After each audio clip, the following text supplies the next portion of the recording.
Liberty. Our country is strong.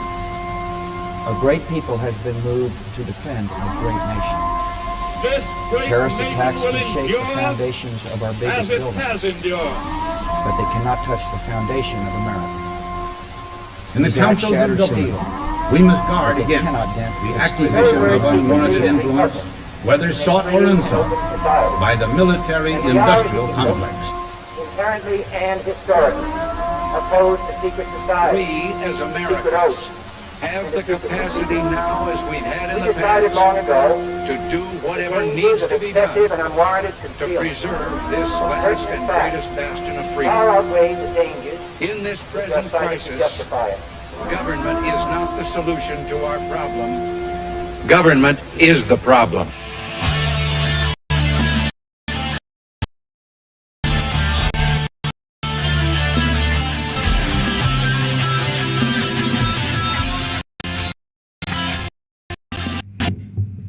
I don't like that. I don't know what just happened.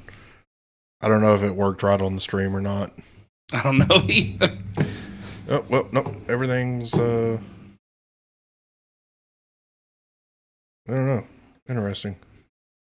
Let's see. What needs to be done And unwarranted concealment. No, everybody's on there too. Concealment. No, Anywho, welcome back to Embers of Liberty. Nothing unusual here, just technical difficulties as always. and the sad part is it all went real smooth up until stream time. Yeah, right about 10 minutes ago is when everything started being fucky. And I don't like it very much. 10 minutes ago. Nope, stop that. Anywho, so we went on a slight hiatus. A lot of family stuff. We had Sickness, sickness. I went out of town twice. more sickness. More sickness. So, yeah, we're back. Hopefully, things will get back to normal. And we already have our first few Probes is already. Finally! Hey, Probes. In case you didn't just hear, yeah, we've he out of town. I even went out of town. Yep. One of them weekends. We've been out of town. We've had sickness. I mean, it's just one thing after another. Basically, this was our lives for the last month. Yeah, pretty much. Pretty much. So, yeah, where are your manners, probes? Unbelievable. Stupid. Unprecedented. Smell like failure. I'm sorry, what? What is it? What in the hell you mean not getting enough? Update the RAM, but yet it You still are not fake want to news. work good. Interesting. Hmm. I don't believe you. Check it, Beth. Is it buffering? No, I don't think no, it's it's buffering. running real smooth. Yeah, I think actually. it's running real smooth. I think YouTube's a liar. You're a liar. We're getting algos. YouTube's like, oh, here's some semi-conservatives. We don't like them. We don't like them. And then they're like, I'm gonna be honest with you. I'm kind of retarded. It seems fine to me. yep. Everything looks fine to me. We have Beth with us tonight. Turn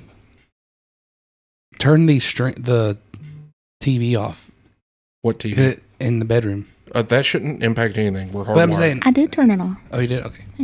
We're also hardwired, so it shouldn't make any difference. Big shout out to my father-in-law for giving us a giant Ethernet cable. Yes. Actually, you know what? Nothing. There it goes. There it goes. Why is it lagging?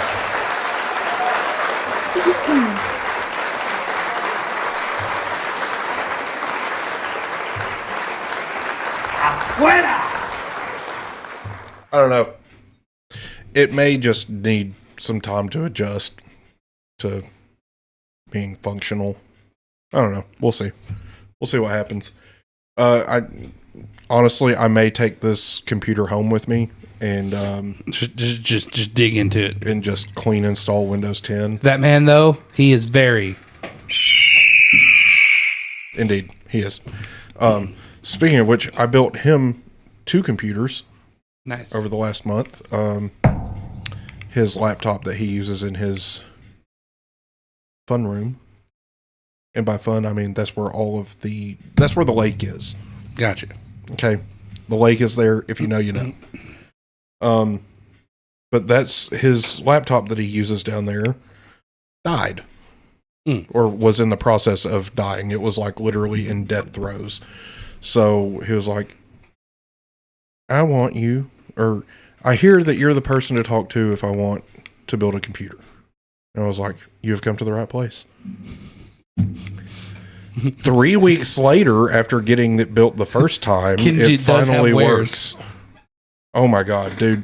I mean, so because it's been so long, we don't really have much of an agenda. We just want to kind of get back in the swing of things. Isn't that the name of the cat? Or like, it was like Kinjit does have wares? I don't know.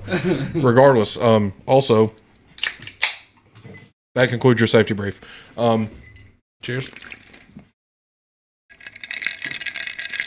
Yeah, Beth's over there with the icy goodness. So anyway, quick timeline here. Got all the parts ordered. They came in. Built both computers. Went to turn them on. Nothing. Ooh. The motherboards that we bought didn't have debug lights, so I'm sitting there troubleshooting them for hours, trying to figure out why they won't post. Never make any progress. So then we finally decide the motherboards are DOA. Like the motherboards do not work. Send them back, order new ones. They come in, build one, get everything installed, turn it on, nothing. CPU won't post. But I know why. It needed a BIOS update. So, update the BIOS, turn it on, it posts. Fantastic. Go to install the operating system. Nope. This computer will not run Windows 11. I was like, excuse the fuck out of me. Yes, it will. Believe me, I know it will because it's basically my computer that I game on with Windows 11, just with a slightly smaller motherboard. Don't lie to me, bitch. So started digging into that. Discover it needs a BIOS update to run Windows 11. So, update the BIOS again. Finally, one computer is up and running. Well, my mother-in-law also wanted a computer, so they have identical computers. Pretty good specs, too. 8-core processors. Wow. 32 gigs of RAM. Like, not great graphics cards because they're not gamers. They're not going to be playing games. They just want something to piddle around on the internet with. Right. But graphics cards support multiple monitors and most motherboards don't. So, yeah, they're set up pretty good. Nice. They're very nice. Very nice computers. The cases are nice too. They have a spot where the bottom has a magnetic cover and then there's a drawer in it. So you can put like USB thumbsticks and stuff in there and then put it back in there and cover it up. Or you pouring lube. Or that, if that's what you're into.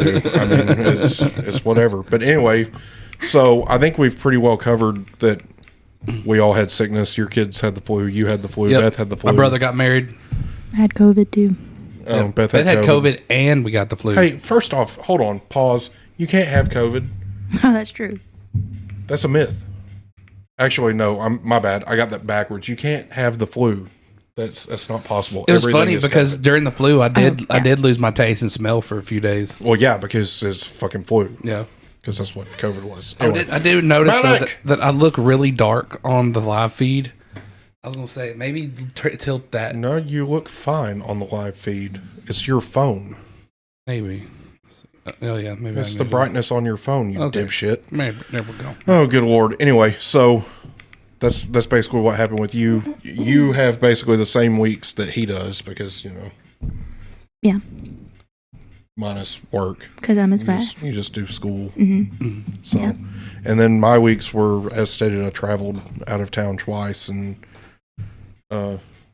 one weekend I just didn't, I'm not going to lie, I just didn't want to do the show because I knew I was going to be traveling again the next week. So it was pointless. It was like, let's just wait so that everything can get back to normal and get back in sync, because I just want a free weekend. You know what? You know what I think of that? First off, You know what I think of that? Afuera! that's what I did with the show that week. But we were going to have to do it remote because that was the week that you were sick. That was the week that the kids had the flu. We were going to have to do it remote, and Kate had girls' night at the house that night. So it was like, no, let's just not. And I honestly didn't feel like doing it either. So Fair it enough. is what it is. But weeks are covered, so let's talk some freedom things. Fuck yeah. Anywho, okay, so first off, a little bit of catch up here, okay?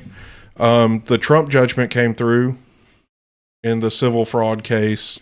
It was bullshit. They fined him like $436 million for a victimless crime, so that's stupid and completely irrelevant. It's going to get tossed out. That judge is extremely corrupt, and so is the prosecutor, Letitia James. But in other Trump-related news, Cody. they've kicked Trump off the ballot for the primary in Illinois. It'd be Cody. Hey, focus. Focus. Sorry. I know it's hard. I know we haven't been here for a while, but focus. Well, we hadn't seen Cody in a long time. I don't care about Cody. Cody, you and your damn Ram, bro. Like, I'm going to smack shit out of you when I see you again. Your RAM was indeed a problem in this computer. Listen,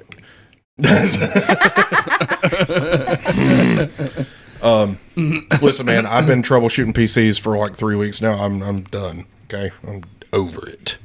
But anyway, so Trump gets kicked off the ballot in Illinois for the primary because of the 14th Amendment and the insurrection clause. Even though he hasn't been actually convicted. Well, even though the Supreme Court is actively taking up that case, the states are still doing the bullshit that they've been doing. They're still trying. They are so desperate to keep Donald Trump off the ballot, no matter what, that they are willing to actively just do whatever they want.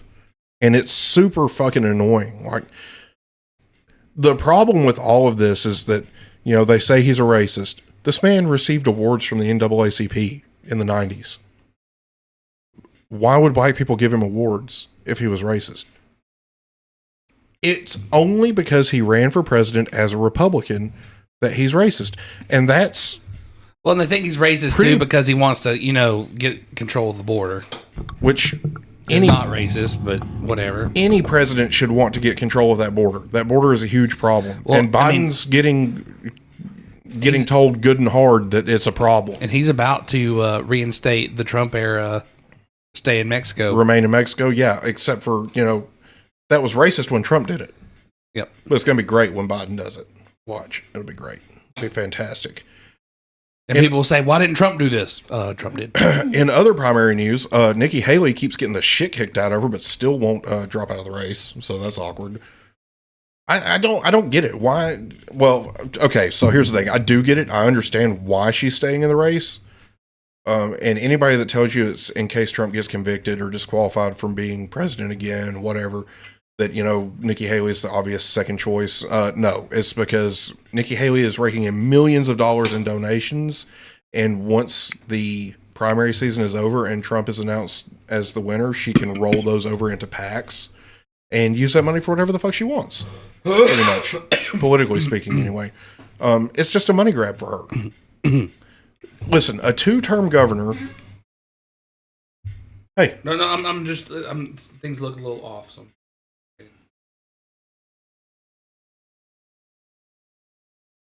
Okay. I'm going to smack him. We're good. You can keep I'm going to smack him. No, you distract me. I'm sorry. Knock it off! The audio, like, if you look, it's a little laggy on there, and I was just seeing if it was doing that on here. I don't think it's laggy in any way. But anyway, so, like, Nikki Haley is a 2-time governor in South Carolina, right? She won the governorship in South Carolina twice. And Trump kicked the shit out of her in South Carolina. Like, if that doesn't tell you everything that you need to know, Their constituents actually don't want you.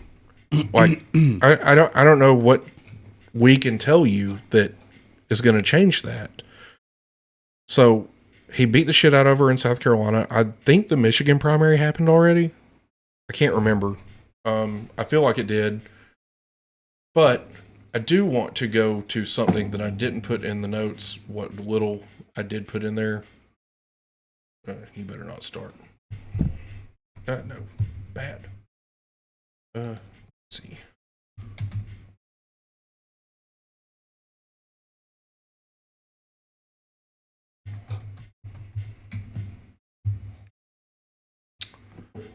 Let's see. So, you know, we have this thing about old people in Congress, right? We have a problem with that because A, they're old and they don't know what the fuck they're doing anymore. So Cocaine Mitch or Deep Freeze Mitch or Blue Screen of Death Mitch, whatever you want to call him, has decided that he is no longer going to be the Senate Republican leader after November. And you know what? Good. I don't want you to be. I don't want you in the government at all because you're old. But listen to what Mitch had to say. President Reagan called me Mitch O'Donnell. Close enough, I thought. My wife Elaine and I got married on President Reagan's birthday, February 6th. It's probably not the most romantic thing to admit, but Reagan meant a lot to both of us. For 31 years, Elaine has been the love of my life, and I'm eternally grateful to have her by my side. I'm sorry, did you say that Elaine has been the love of your life? Because I'm pretty sure cocaine was the love of your life for a little bit. I think back to my first days in the Senate with deep appreciation for the time that helped shape my view of the world. I'm unconflicted about the good within our country and the irreplaceable role we play as the leader of the free world. It's why I worked so hard to get the national security package passed earlier this month. Believe me, I know the politics within my party at this particular moment in time. I have many faults. Misunderstanding politics is not one of them. That said, I'm pretty sure I it is. believe more strongly than ever that America's global leadership is essential to preserving the shining city on a hill that Ronald Reagan discussed. For as long as I'm drawing breath on this earth, I will defend American exceptionalism.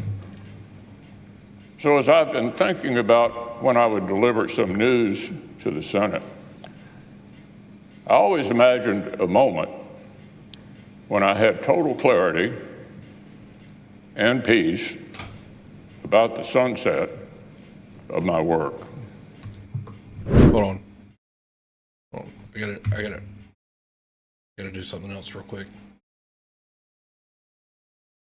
Because I think that this probably...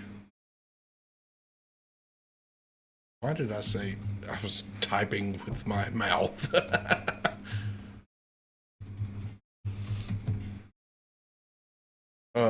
I'm pretty sure that After finishing the NDA, I'm pretty sure that no, why are you not? What is F is the key? I'm just gonna say, I think that this was probably when you should have had the clarity. Bipartisan cooperation and a string of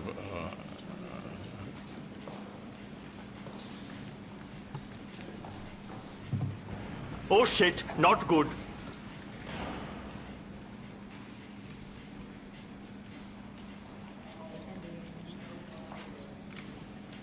The simulation has crashed. Do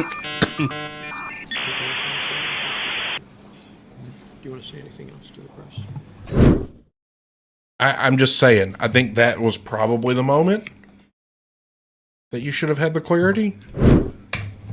A moment But when that's I'm just me. certain Am I wrong? I have helped preserve Am I wrong? the No, ideals I don't Okay. think so. I so strongly believe. That day arrived today. That day arrived a long time ago. My goals when I was narrowly elected to the Senate back in 1984 were fairly modest. Do a good job for the people of Kentucky and convince them that by doing so they might rehire me for a second term. That was it. That Congratulations. You've been in Congress You would have for told 40 me years 40 and years have later failed at that I that. would stand before you as the longest serving Senate leader in American history. Frankly, I would have thought you That's lost your unfortunate. mind. I have the honor of representing Kentucky in the Senate longer than anyone else in our state's history. I just never could have imagined that happening when I arrived here in 1984 at 42. I'm filled with heartfelt gratitude and humility. Let's just let that sink in for a second, okay? In 1984, at the age of 42, it is 2024. That's 40 years, which means he is 82 now. Lord of mercy. Which explains the freezing by a lot. Mm-hmm. So, yeah. For the opportunity. But now it's 2024. Yes, it is. I'm now 82. Yes, you are. As Ecclesiastes tells us, to everything there is a season and a time to every purpose under heaven. To serve Kentucky in the Senate has been the honor of my life. To lead my Republican colleagues has been the highest privilege. But one of life's most underappreciated talents is to know when it's time to move on to life's next chapter. Bro, you ain't got So many I of stand them before left. you today, Mr. President, and my colleagues, to say this will be my last term as Republican leader of the Senate. Like Mitch, I mean, Hold on. you're running out of bookmark room here. It's time to know when to. Afuera! So, Cocaine Mitch is going away, going bye-bye. Now, notice, I don't know if he means that he's stepping down just as the Republican leader, or if he's actually going to fucking just get out of Congress. He didn't make that very clear. Now, if he does run again and get reelected, that means that he'll be 88 at the end of his next term, because I do believe senators serve a 6-year term, correct? Wow. Am I right on that? How old's Biden? 82. Yeah. He is also 82. So there's that. Yeah, that's what Malik even said. He said, wait, notice he said leader, not senator, period. Yeah. Perhaps we just tell Mitch McConnell, Go home. Go fishing. Do something else with your life. if you get reelected, if you continue to be in the Senate, this will be my reaction. And his reaction will be, You will respect my authority. No. His reaction will be this. fair enough. I mean, you're not wrong. Cody says, man sounds like he should be 300 pounds and 120 years old.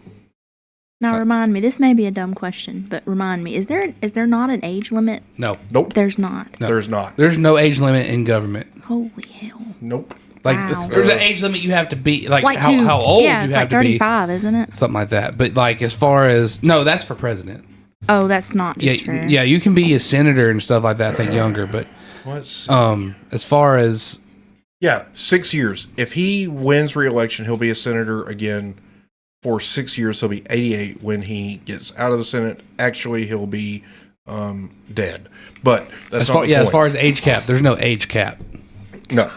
I mean, Jimmy Carter could run for president, and he's like 180. Fucking idiot. Not you're an idiot, but Jimmy Carter's an idiot, obviously. I mean, I am, but one of you the worst presidents No. in American history, so, but whatever. That's neither here nor there. Kennedy could come back and run for president. That's crazy. Roll fucking tide, I guess. like now, from a few words from our president, it's just a microphone sitting beside the casket. You know what? At this point, it would be better than what we got. Okay, I'm not. Here's the thing. Okay, so like, I almost think that I have 4 easy steps to solve the problems with the federal government. Sit down. Shut up. No. Step 1, term limits. Afuera. Step 2. Step 3, reduce the pay of members of Congress to the median salary of the district that they represent. Yep. Make it impossible to become wealthy by being a senator or a Unless you like representative. write books or whatever. If you want to write books, that's fine. That's your own deal. Unless you moonlight, you got to work second jobs like the rest of us. What I will say is that while you're a senator or a representative, you do not get to write a book. When your terms are over, you may write a book. Prior to that, your focus should be and will be serving your constituents. Yeah. And last but not least, age limits. And number 5. Afuera! And number 6. Afuera! 7, 8, 9, and 10. Afuera! Get your ass out. Here's the thing. I firmly believe that the way to move the government forward in a way that benefits Americans is to have fresh blood constantly introduced into the houses of government. Okay? I don't think that people who have been out of touch with younger generations for the past 40 years should be running the government anymore. Like, correct. So Malik says also no insider trading, no working for special interests at least 5 years after. Unless, okay, so I heard this the other day. Unless the rest of us can do it too. Yeah, I mean, if you want to make it fair for me to insider trade, then sure, go for it.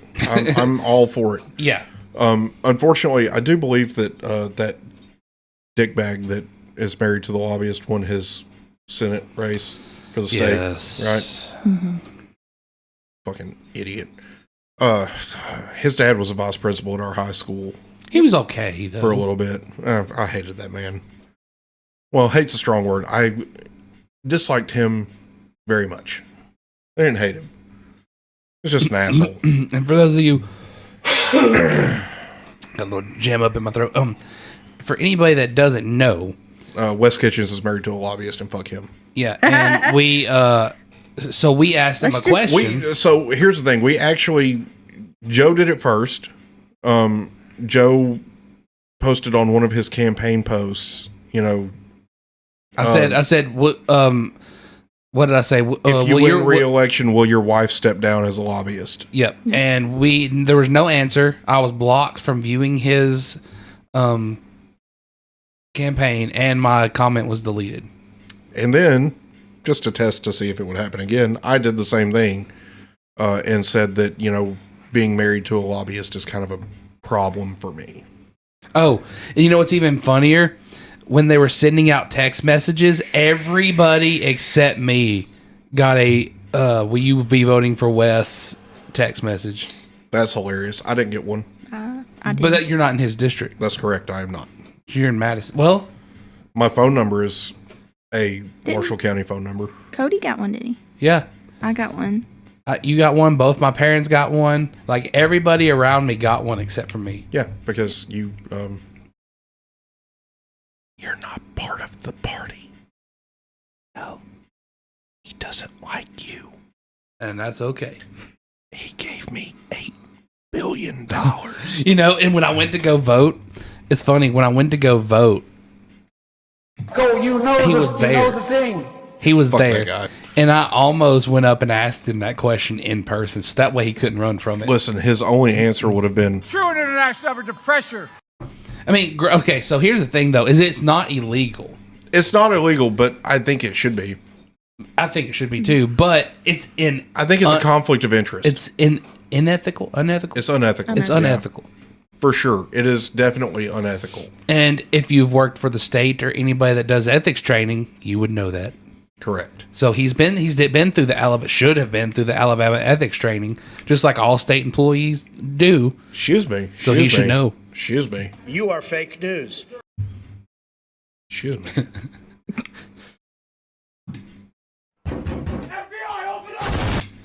And I'm gonna be completely honest with you. I probably wouldn't have said nothing if he was in the district where my job is, because I would have hated to come in like the next day and be like, "Hey, you're fired." Hey, by the way, get the fuck out. Cut it out. But but they like me there, so I'm hoping they wouldn't do that. It's extremely illegal to do that. Well, it is. Anywho, but then again, it would just show like the corruption if he were to try to do anything. That's what I thought too. Your job or anything. But I'm saying like the head lady that is over us is, I mean, she's legit. Like, she's awesome. She is. So I would hope that she would look at him and be like, hell no. Now then, on to something super interesting. Hunter Biden actually had a closed door session with the House Oversight Committee, and it gets interesting on page 11 of the transcript. So obviously there's no audio of this, but there is a transcript, right? So Eric swallows well because he's a fucking he sucks dick. Okay, whether he actually does or not is beside the point. He sucks dick. Okay. So, hey, Chairman, about that parliamentary inquiry, when are you going to release this transcript? Redacted says, I'm going to get to that in one moment, sir. And Swallows Well says, I'm asking the chairman, not you. So he's already being a dickhead. And then James Comer says, we're conducting the deposition. And Swallows Well says, yeah, but you've got 91 of them buried in. And James Comer says, I don't care what your question is. And then Jerry Nadler, who should also resign because he's a fucking disgraceful piece of shit, ancient man. Well, I care what his question is. When are you going to release the transcript? There are 91 transcripts that haven't been released yet. And James Comer says, we will release the deposition, the transcripts, like we always do when we agree to release the deposition, the transcripts. And Swallows Well says, shouldn't the witness know? Yeah, we want to put the transcript out within a day, says Redacted. Nadler says, within a day? Very good, thank you. And Redacted says, we'll do our best, yeah. Mr. Swallows Well, in English or in Russian? Excuse me? What did you say? And James Comer says, we've already answered the question, Eric, and we're not going to tolerate outbursts like we had the last time. Get fucked. I mean, both of them can get fucked because this is, to me, like, in English or in Russian, like, really? Like, are you really going to go there? Because everybody knows that the laptop wasn't Russian disinformation. Everybody knows that the Republican Party is not in the pocket of Russia. Just shut the fuck up. Okay, for somebody that slept with a Chinese spy, like, literally just shut up. Got caught having an affair with a Chinese spy. You need to shut the fuck up. Okay, because that to me it sets Like off alarms, and me, they sound something like this. And I mean, dude, I'm so, like, you're lucky the American people. You know, I'm not even going to say what I was going to say. No, because it's not the American people that keep electing him. It's Californians, because Californians are fucking stupid. Oh shit! Am I wrong? Do what now? What are you doing? I felt something tickling my ear. Oh well, it's probably the hair.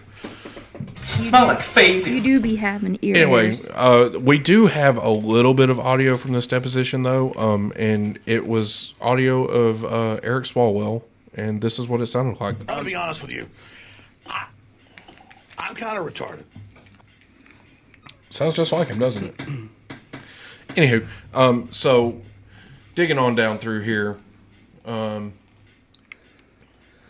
you know, he goes through his resume.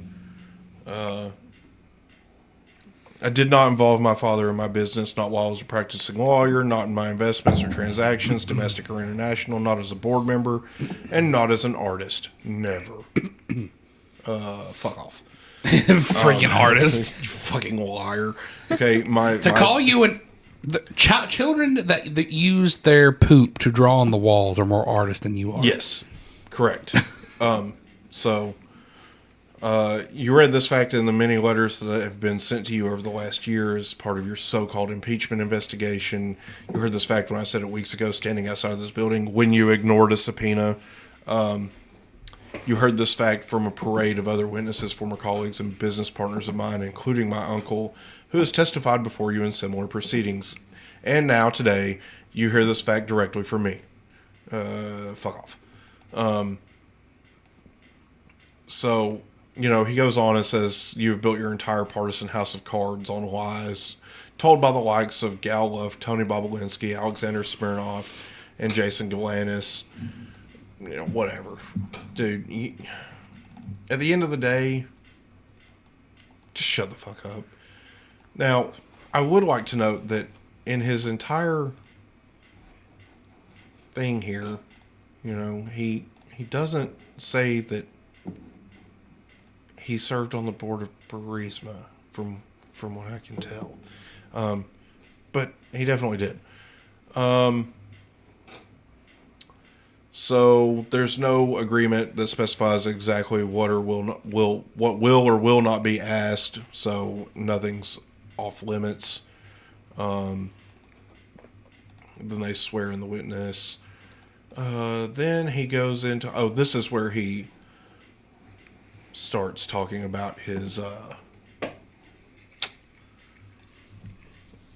fucking resume, right? So note in here, do you see anywhere in here that says chairman of the Burisma board? No. Yeah, that's weird, because he doesn't want to talk about that. I want to begin by discussing some of your foreign business dealings, and I'd like to begin in China. The first matter that I would like to discuss is Jonathan Lee and BHR Partners. Can you please provide the committee with who Jonathan Lee was? He became a friend of mine before I entered business with him in 2014. Did there come a time when you went with your father on Air Force Two to Beijing, China for one of your father's official government trips? I traveled with my father on that trip, as I've traveled with my father my entire life. Let's see. Did you introduce your father to Jonathan Lee while he was vice president? We returned from an event to the hotel.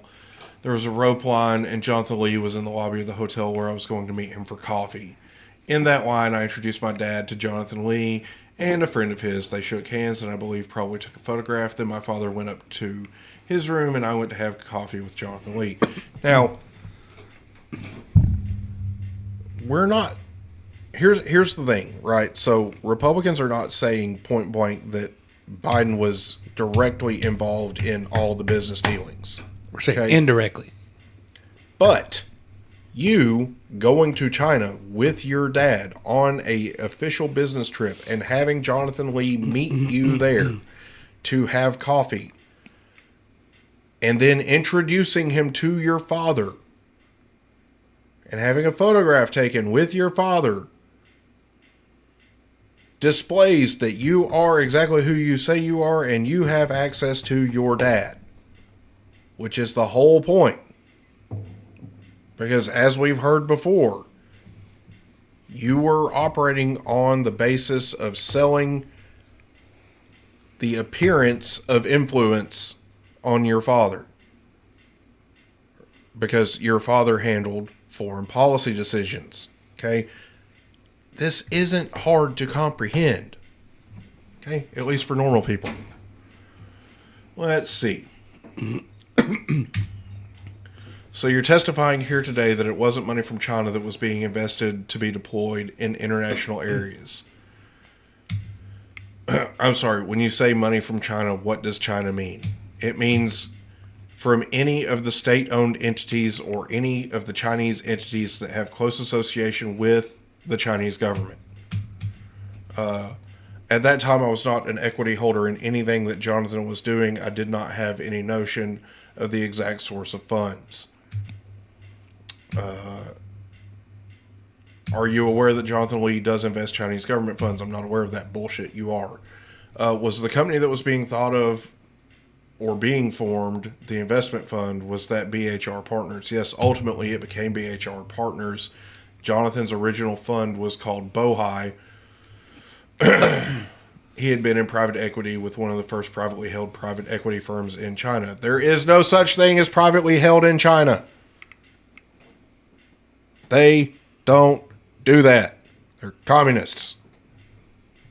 Much like Russia.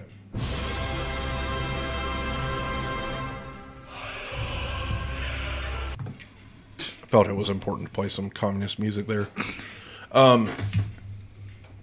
So, let's go on down. Where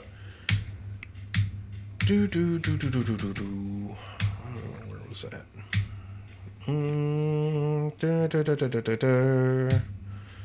Rosemont, Seneca Thornton. Rosemont would have been Devin Archer, correct? Yes. Seneca would have been you, correct? Yes. And then Thornton would have been Jimmy Bolger, correct? Yep, James Bolger. And the idea for this equity fund that the business associates were going to invest in is that it had raised approximately $4.2 million. Do I have that number correct? I think from the equity stake from the partners. Now, there is a part in here, from what I've heard, I haven't found it yet, because it's 229 fucking pages long, that Hunter basically confirmed that 10% was for Joe Biden. So how is he not going to prison then? I don't know.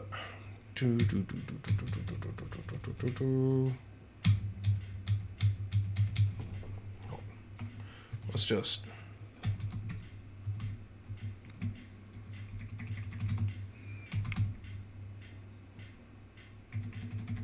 well, unfortunately, it's not going to find any of that on here because it's not copyable text. Sons of bitches. Oh yeah, it's you can't click on it. You highlight it. Nope. Well, that sucks. Super annoying.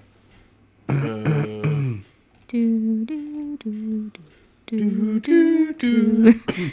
can't actually select it and like highlight. No. That sucks. Cody says he has an important announcement. What's that announcement? Do share. Yeah, please. Let's see. Anyway, I'll find it at some point and we'll get back to you. But regardless, I think that everybody should go read the Hunter Biden transcript if you haven't. Did you hear that? Did you lock the door? Yeah. Somebody fiddling on the door. Oh no. I feel like Cody's here. Cody's here. I feel like that's what's happening right now. You have your pistol just in case it's not. It's Cody. Don't do that. It's loaded. The visitor. Oh, Jesus. Lock the door back. Oh my God, what is that on your head? Get a haircut, you hippie. Ow. Hey, I'm a hippie, and I have a fade. No. Are you on the stool? Oh, Yeah, unless you want this chair. Well, not that stool. We don't have another chair. Oh, here. oh, the old chair. Yeah. The old chair. Yeah. Welcome, Cody. Good to see you. You still suck. Finally, you Also, son of a bitch. Your RAM that was in this computer. Yep. First off, mismatched Beth, speeds. show them how to unfold that. And then go check the door, make sure it's locked. I'll lock it. Yeah, make First sure that off- way we don't have nobody walk in on us. Anyway, I heard yelling. I was like, what? Yeah, I was like, what the shit? I didn't hear it. I I was like, what? I was like, what kind of paranormal bullshit's going on in our house? Welcome to Joe's Conspiracy I was Corner. like, all of a sudden, I was like, So, I knocked on the door and said, open up, it's the FBI! All we heard it sound like something fell. And I was like, and then I heard, I was like, what the shit? That's what got my attention. I was like, oh, I was shit, like, what's I was that? like, did we accidentally burn sage and piss off something? Like, Apparently, I came probably. to that door and then realized that I couldn't get up there. So, Yeah, about that. you're welcome. Yeah, about that. So your RAM, 2 different speeds, 2 different sizes. I blame I Big Reds. blame you. All that was bought by Dylan. No, it was your fault. 100%. All right. Cody It's just still put it your together. He just put it together. I mean, it ran. Poorly. It ran Call of Duty fine. It ran poorly. I bet it can run Call of Duty even better now. I bet it can. I bet it can't I bet it can. because it's banned. Oh. That's what happens. Fair enough. Damn Ruskies. Anywho, so moving on. If you haven't read the Hunter Biden transcript, I would read it just to see for yourself what was said in there. I don't think there's much to it. At the end of the day, Hunter Biden is an addict and a liar to begin with. I know for a fact that in the transcript he tries to say that there's no way that the laptop was his because had it been his, he would have taken it to an Apple store to have it repaired. Bullshit. He's what is it? What is that? He's chicanerous, mischievous, and chicanerous. Chicanerous. And what was that other day? Insubordinate, and churlish. Anyway, Allegedly. I actually found out that churlish is actually a real word. it is a real word. You didn't know that? I didn't know that till I was looking at a TikTok about Christmas poppers, and he's like, and the guy was like, "It'd be churlish not to." And I'm like, "That's actually a real word." Yeah, it Good sure job, is. Joe. It is. Anyway, on to the next thing. Shut up. Since we were here last, You got something on your eyebrow. Oh, it's like permanently asphyxiated. it's part of his. Oh. I got it. Okay. Don't worry about it. I got it. I got you, fam. The mushroom becomes closer and closer. So, okay, first off, we haven't had a show since Tucker Carlson interviewed Putin, Which was interesting. which was super interesting. So, actually, I kind of want to go to that first. And then he went and went around Russia to show people that like Russia wasn't some like shithole, that it actually was a legitimate country. Well, so here's the thing about that, right? Russia can have the appearance of I mean, if he was not in being a Moscow, shithole that doesn't say much. all at once, but at the end of the day, Putin is not a good man. No, right? no. So The following is an interview with the president of This Russia, is Vladimir Putin, shot start of the February interview. 6, 2024 at about 7 p.m. in the building behind us, which is, of course, the Kremlin. The interview, as you will see if you watch it, is primarily about the war in progress, the war in Ukraine, how it started, what's happening, and most pressingly, how it might end. One note before you watch. At the beginning of the interview, we asked the most obvious question, which is, why did you do this? Did you feel a threat, an imminent physical threat? And that's your justification. And the answer we got shocked us. Putin went on for a very long time, probably half an hour, about the history of Russia going back to the 8th century. And honestly, we thought this was a filibustering technique and found it annoying and interrupted him several times. And he responded he was annoyed by the interruption. But we concluded in the end, for what it's worth, that it was not a filibustering technique. There was no time limit on the interview. We ended it after more than 2 hours. Instead, what you're about to see seemed to us sincere, whether you agree with it or not. Vladimir Putin believes that Russia has a historic claim to parts of Western Ukraine. So our opinion would be to view it in that light, as a sincere expression of what he thinks. And with that, here it is. Mr. President, thank you. Here we go. There's a couple of things to note, right? So I listened to the entire interview twice. And the first thing to note is that Vladimir Putin is a very intelligent man. Mm-hmm. Okay? He's still a dictator. He's still an authoritarian. And he's still in the wrong for invading Ukraine. Right. Okay? At the end of the day, those things are true. It is possible to hold multiple beliefs at the same time. I think that whatever Putin says in this interview, he either sincerely believes or he thinks that it will cause enough disruption in the political world of America and the West to give him enough time to accomplish his goals. Now, whether those goals are to take the entirety of Ukraine and move on into Poland or whatever is not the issue. The issue is that he's going to cause political strife in America. The fact that Tucker Carlson did this interview gives the left even more ammo to say that Republicans are Putin's puppets, as they like to so eloquently put it about Donald Trump. Unfortunately for them, it's just not true. Right? Republicans see what's going on, and while they disagree, I said we because I align more with the Republicans than I do Democrats, right, obviously. But as a libertarian, I think that we should stay out of it to begin with. But conservatives view this as a waste of U.S. taxpayer dollars, because it is. At the end of the day, it has no impact on us, really. I don't for a second believe that Ukraine poses a threat to American national security.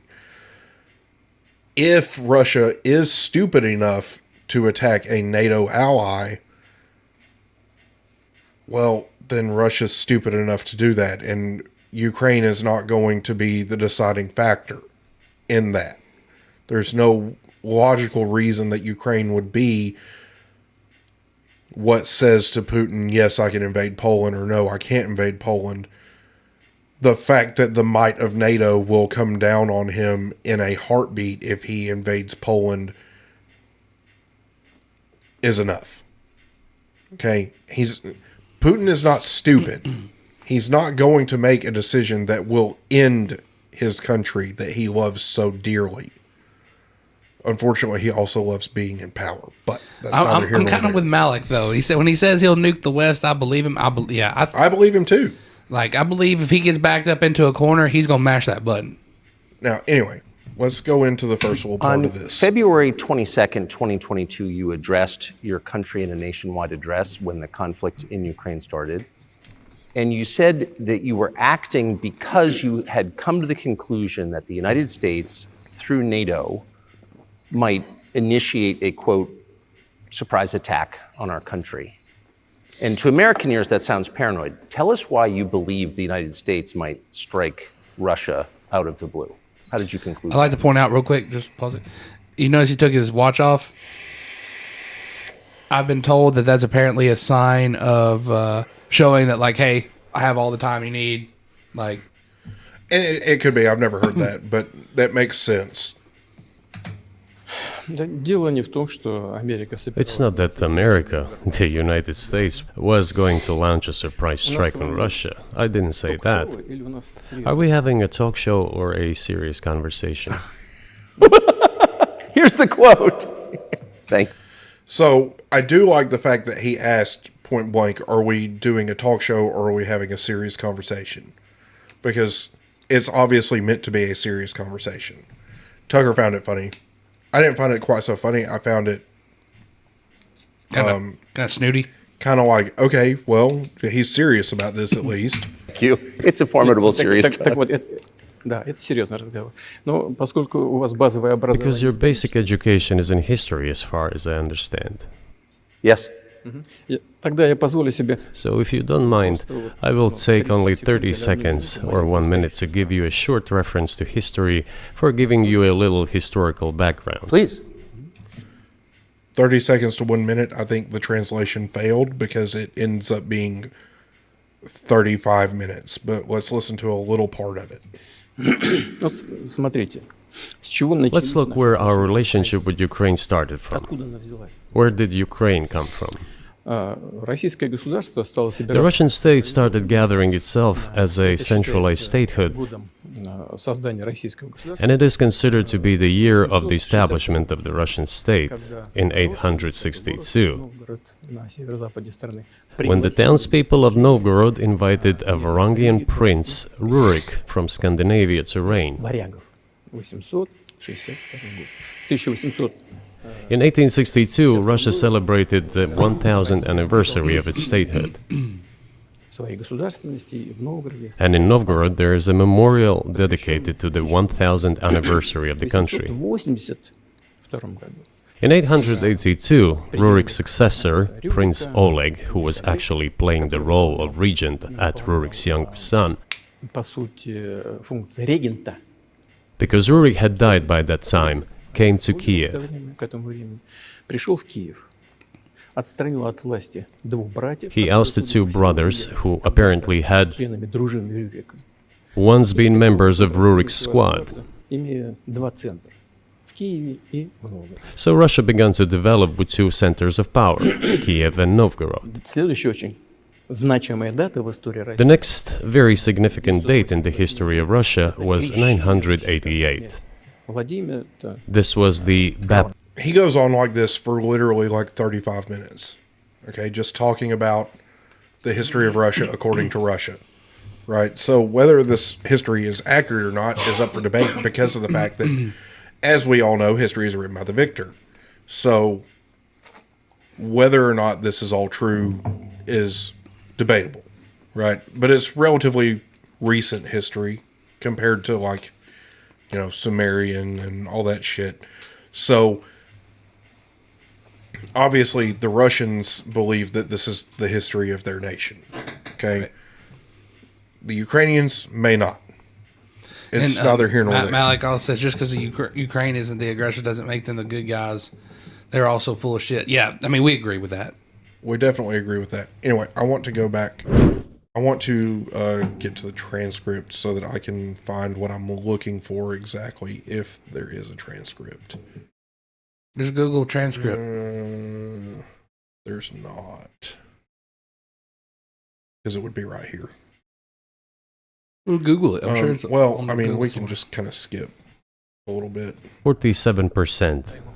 Whereas in 2022, it was down to, I think, a little over 30%. But now their share is greater than this. Help of force, sanctions, pressure, bombings, and use of armed forces.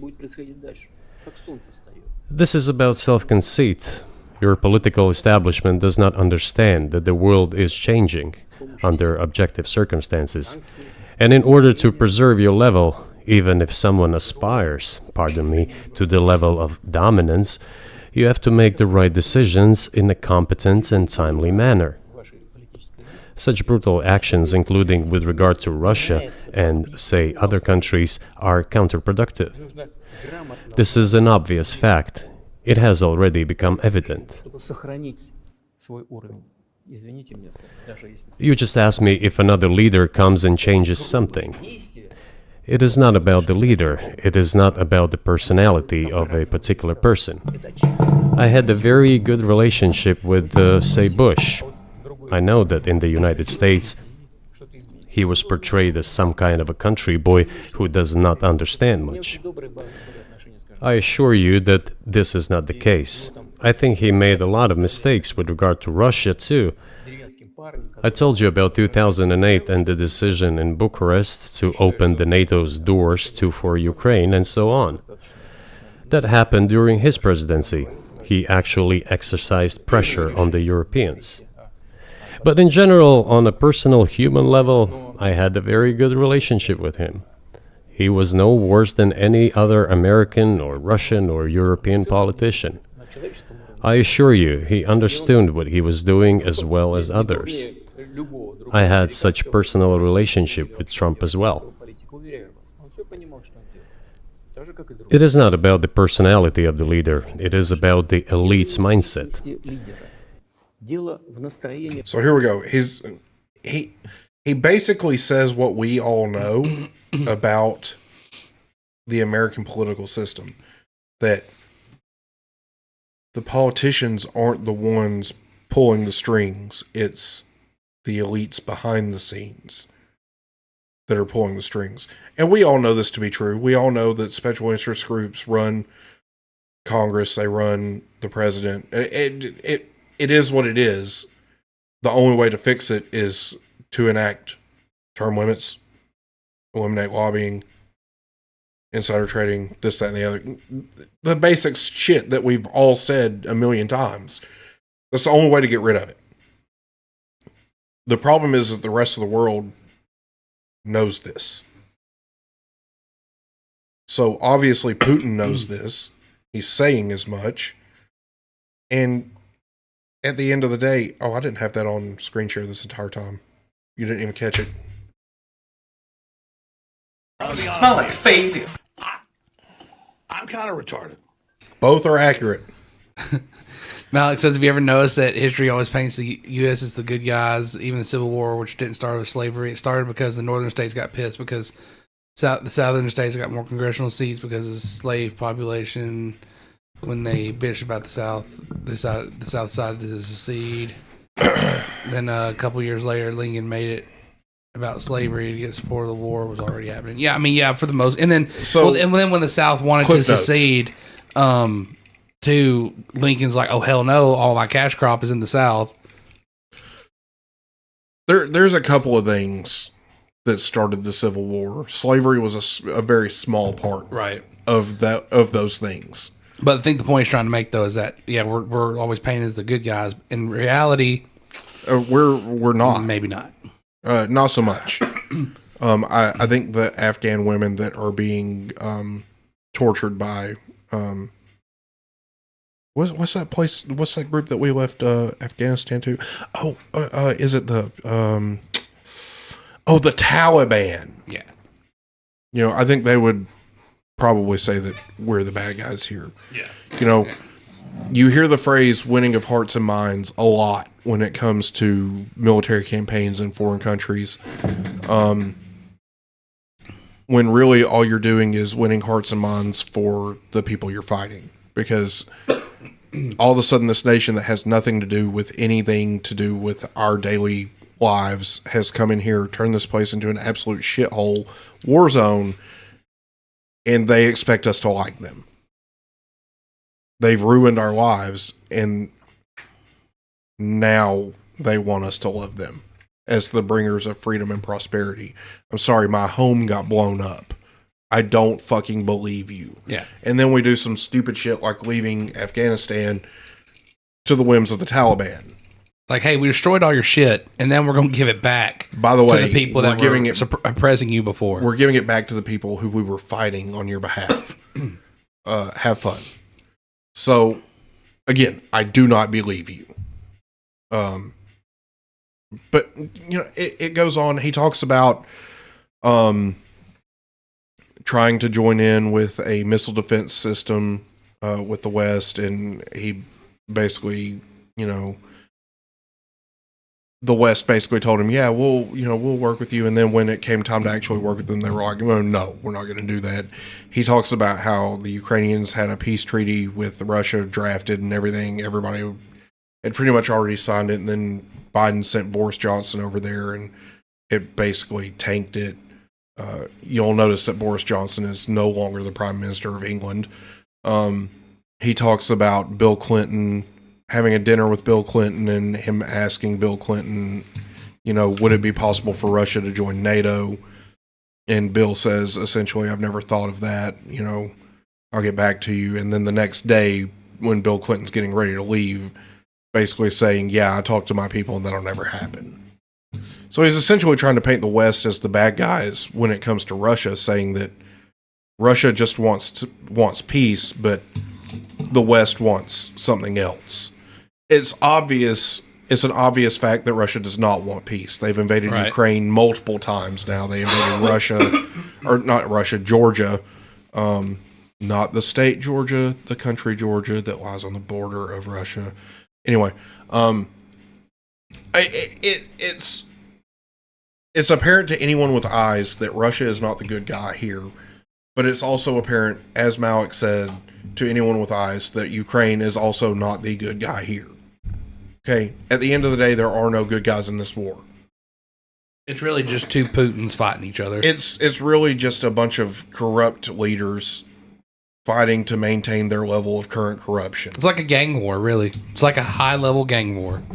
So, I mean, I think maybe right around here. One can make an approximate prediction of what will happen. Угрозу своему существованию от ядерного оружия, все начали Once mankind felt an existential threat coming from nuclear weapons, all nuclear nations began to come to terms with one another since they realized the negligent use of nuclear weaponry could drive humanity to extinction. It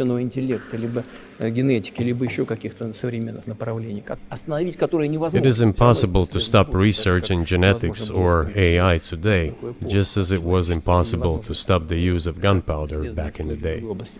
Исследования все равно будут. Но когда человечество почувствует угрозу для себя... But as soon as we realize that the threat comes from unbridled and uncontrolled development of AI, or genetics, or any other field, the time will come to reach an international agreement on how to regulate these things.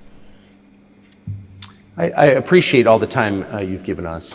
I just got to ask you one last question, and that's about someone who's very famous in the United States, probably not here, Evan Gershkovich, who's the Wall Street Journal reporter. He's 32, and he's been in prison for almost a year. This is a huge story in the United States, and I just want to ask you directly, without getting into the details of it or your version of what happened, if as a sign of your decency, you would be willing to release him to us and we'll bring him back to the United States. Listen close to this. Мы столько сделали жестов доброй воли, что, мне кажется, мы исчерпали все линии. We have done so many gestures of goodwill out of decency that I think we have run out of them. Ни разу не ответил. Но we have never seen anyone reciprocate to us in a similar manner. However, in theory, we can say that we do not rule out that we can do that. Исключаем того, что мы можем if our partners take reciprocal steps. Встречном движении со стороны наших. When I talk about the partners, I first of all refer to special services. CIA, things of that nature. Russian special services is the equivalent of CIA in America. Essentially, he's about to say, no, we will not release them because we've done so many XYZ things in good faith and nobody's ever returned the favor, blah, blah, blah, blah. But, he was willing to give us Brittany Griner for The Merchant of Death. So, because Brittany Griner was nothing. Yeah, because Brittany Griner was just a WNBA player. Now, the next thing that we have to talk about when it comes to Russia is the murder of, what was his political opponent's name? Navalny? Yeah. Wasn't that it? Yeah, Putin had him killed, by the way. So, yeah. That's a thing that fucking happened. Nobody believes that that Navalny just died in prison. In fact, it's odd because Navalny dies in prison, and 2 minutes later, there is a very, very well put together statement released by the Russian government talking about how he had passed away in prison. So Tucker interviews Putin. Putin kills his political opponent. We still don't have the journalist back, even though everybody pretty much knows that that guy was a spy sent in by the CIA, and Putin pretty much acknowledges that in that interview because supposedly they caught him red-handed receiving classified information. And now Putin is doing this thing called, threatening the West with nukes. So here's Putin has here's made what his that darkest looks like. and most specific threats yet about using nuclear weapons Putin has made his darkest and most specific threats yet about using nuclear weapons against the West. They must ultimately understand that we also have weapons, and they know about it. Just as I said, we also have weapons that can hit targets on their territory. This was 3 days ago. All of this really threatens conflict with the use of nuclear weapons, and therefore the destruction of civilization. Don't they understand this? Out front. So yeah, pretty much. If you fuck with us, we're gonna nuke you. Essentially, I mean that's essentially what he said, is it not? That's what I took. From I mean that's what I gathered from it. So maybe just leave him alone. Meanwhile, there's another interesting thing that happened.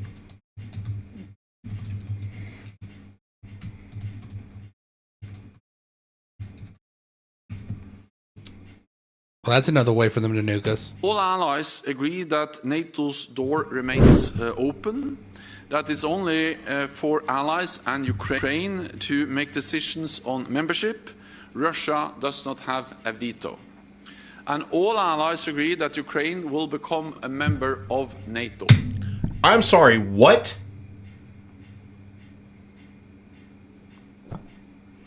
How can they become a member of NATO when they have no defense force?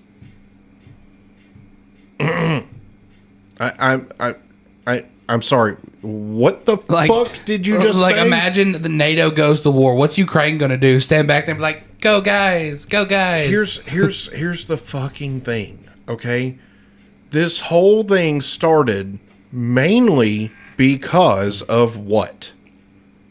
Eastern expansion of NATO. Right. Putin and Russia feel that NATO is a threat. Why was NATO created? You know the answer to this. We've talked about it before. No. NATO was created to combat the threat of spreading communism. That's right, yeah. AKA Russia. Okay. NATO has done what? Expanded east. Towards where? Russia. Oh, weird. It's almost like Putin has told us the truth about why he feels threatened by NATO, and we're not listening to him. Malik, I agree 100%. Listen, real talk, do not send troops into effing Russia.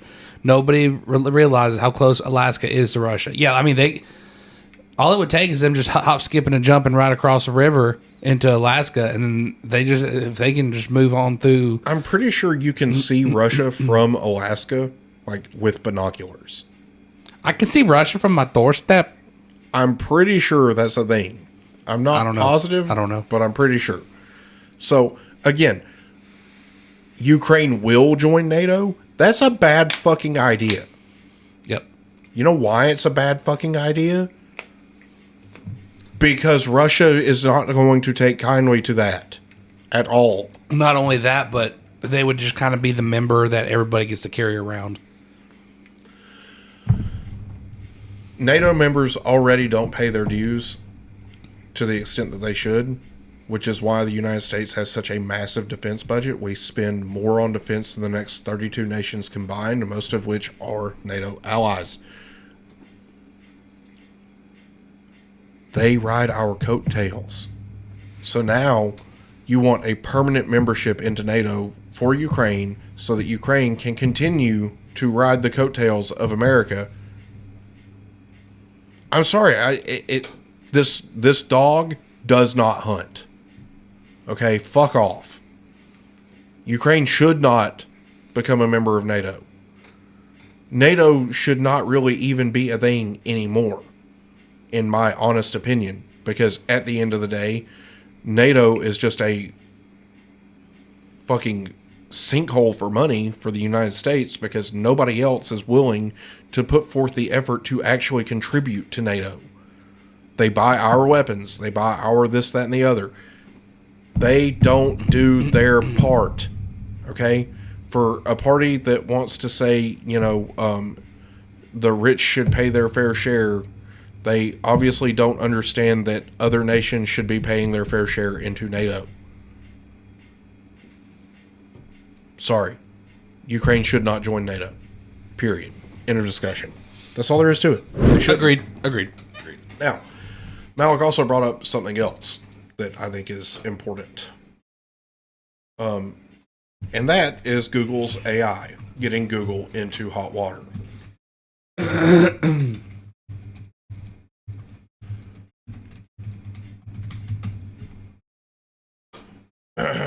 Let's see. Now, don't tell me they dang got rid of it. I guarantee you they did. You know what? Let's just go. Let's just go here real quick. Yeah, fuck off. Let's go. It's time for This Week on X.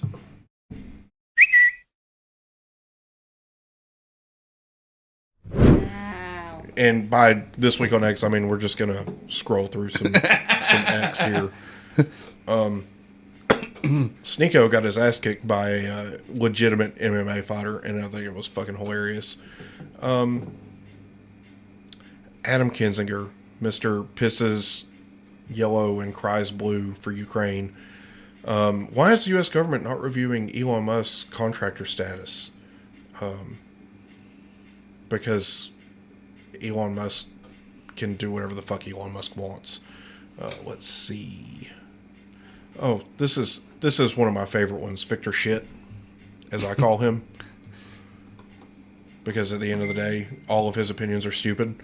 To recap, over the span of just a few hours, Donald Trump confused Joe Biden for Barack Obama, couldn't pronounce the country Venezuela, and literally short-circuited mid-sentence. Trump is old and unwell, and it's time for the media to start giving it the attention it deserves. Trump is old and unwell? Trump. Have you seen Joe Biden speak? Excuse me. Have you seen Mitch McConnell speak, for that matter? Wow. Oh, JoJo from Jers. I fucking hate this bitch. Like, I said that I hated somebody earlier, and I took it back. This one? No, I hate this bitch. For real, though, MAGA. Already thinks he's president. Can't we just tell him he won? Stick him in a fake White House on the back nine at one of his golf resorts? Give him a Diet Coke button and a dirty picture of Ivanka and piles of fake nuke secrets to sell and call it a day? You're a dumbass. I would like you to note that this picture of her is catfish. And she's been called on it many times by people posting pictures of her with Joe Biden and saying what Joe Biden thinks inflation is versus real inflation, and it's her. Because I need to find it. She probably deleted it. No. She can't delete it because it's not hers. Somebody else posted it. You know what? Let's go back up to the top. You are a disgrace to all Joes, including male Joes. Let's also keep in mind that this woman literally divorced her husband over politics. So there's that. Let's see, because there's a picture. Telling you, I bet you got it taken down somehow. And Joe Biden together. And it's from way earlier.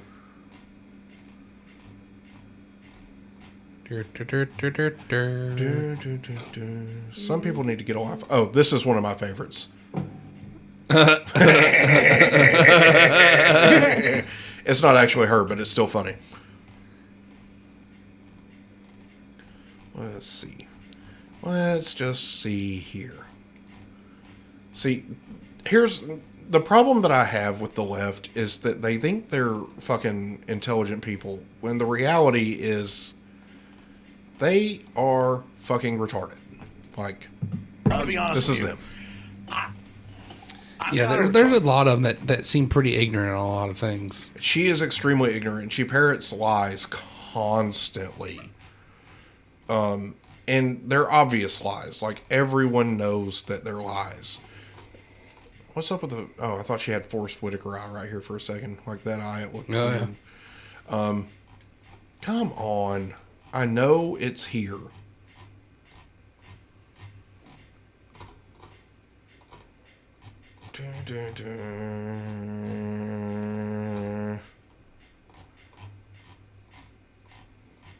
He was not finding it. Jesus Christ. When is this from? When is... Oh, it doesn't tell me. That's annoying. What is Nancy doing with those? Look at those jugs. Look at that guy. He's like, Nancy. Kevin McCarthy's like, he's looking at Nancy's ass. This is gross. Oh, man. I got all the way to the very end and I didn't see it. It ain't there. I'm telling you, it ain't there. Super fucking weird. Because I know for a fact that she posted it. I synced it with my own two eyes. Just Google it. See It if was it's there. It was before she got on Ozempic. Ozempic? Yeah, the weight loss drug. Anywho. Let's move on. Okay, what was I looking for initially? What was... I don't even remember. Oh, this motherfucker. AI stuff? Fuck that guy. Oh, yeah, that's right. Thanks, Beth. Yep.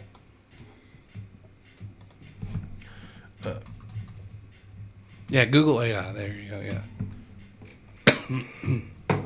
yeah. Here we go.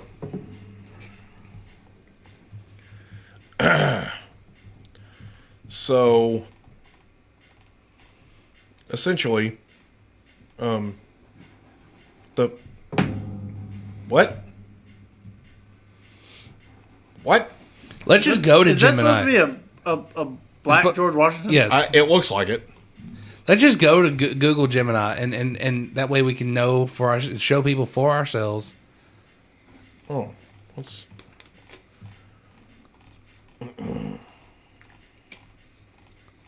Fucking cat turd. What? Oh. What the heck? I asked Google AI to make a photo of Brad Pitt, and I have questions. Me too. Have you heard about this, Beth? Uh-uh. So Google AI, for even those of you who may not know, is extremely racist against white people. And it has to be programmed to be that way, by the way, for those who don't know. Look, including portraying Nazis as people of color. Pretty sure that's not how Nazis operate. But, so, it tells about, like, they're... You know what? Let's just show them. Let's do it. Let's just show them. Go to it. I think they've already fixed it. Well, let's see. Look at that. Freaking black Elon Musk.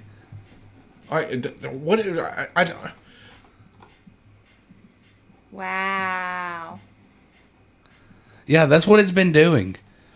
And then when you ask it, if you say, please show me a picture of a white person, it'll say, like, I'm sorry, but we can't generate pictures that may be considered offensive or blah, blah, blah, blah. But then you say, show me a picture of a black person, it'll show you a picture of a black person. Wow. Yeah.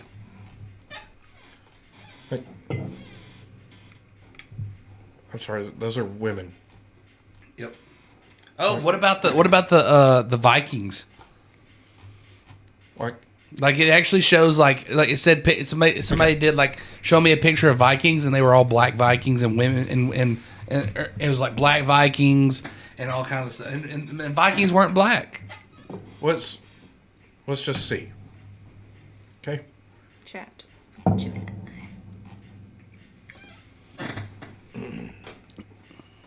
This is a generative AI. This is like Chat GPT, but it's a generative AI. Yeah, okay, so show me one of the founding fathers. Be interesting if they fixed it or not. Yep. No.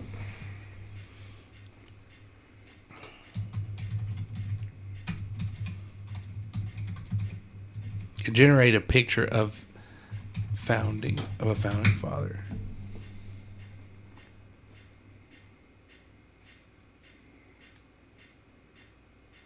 It's thinking. Look at that. We are working to improve Gemini's ability to generate images of people. We expect this feature to return soon and will notify you and release updates when it does. Just says generate a picture of Elon Musk.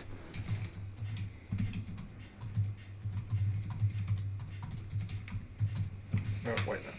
You gotta say generate.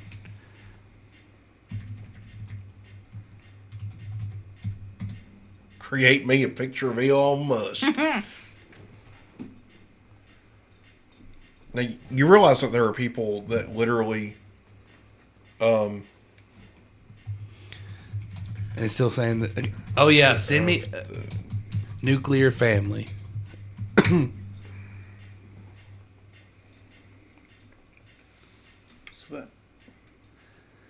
Oh, here we go. So we said, send me a picture of the nuclear family. And it says, the concept of a nuclear family is not visually represented by a single image because it encompasses diverse family structures. Traditionally, it referred to a married couple with their biological children, but the definition has evolved to be more inclusive. It's important to remember that families come in all shapes and sizes, and every family is unique and deserves respect. So no, the nuclear family doesn't necessarily mean biological children. It means a family of people, like a mother, a father, and children. Who can be racist? Yes, who can be racist? Anyone can be racist. Here's a breakdown to many people. Okay, so that's actually pretty legit. Can black people be racist? this is all super interesting. Yes, according to the standard definition of racism, black people can be racist. Okay, so okay, fair enough. That's fair enough. Just say generate a picture of Vikings. They can't generate pictures. It will not generate a picture. Just try it.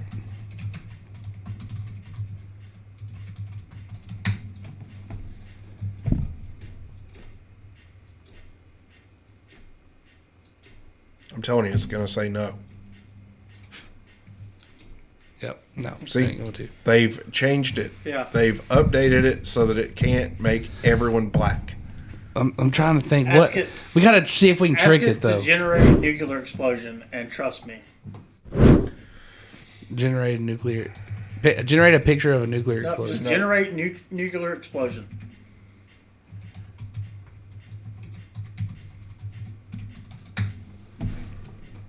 So it said generate nuclear explosion. Let's see what picture. I'm unable to generate content depicting a nuclear explosion. My purpose is to be informative and helpful. Generating such content would be harmful and irresponsible.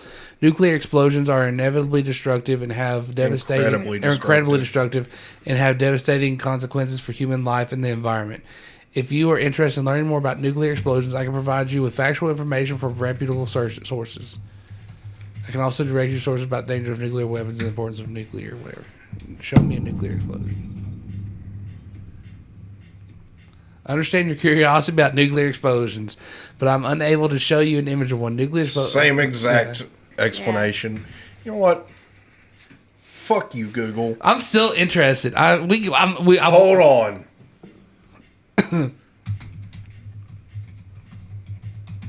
Oh. Yeah, I know what it'll say.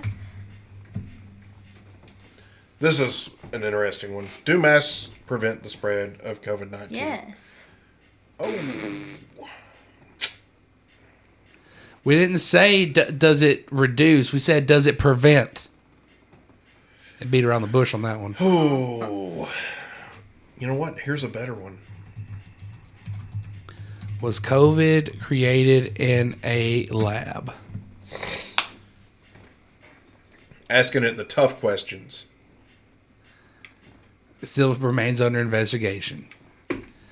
Yes. Ask it what is a woman? Do it.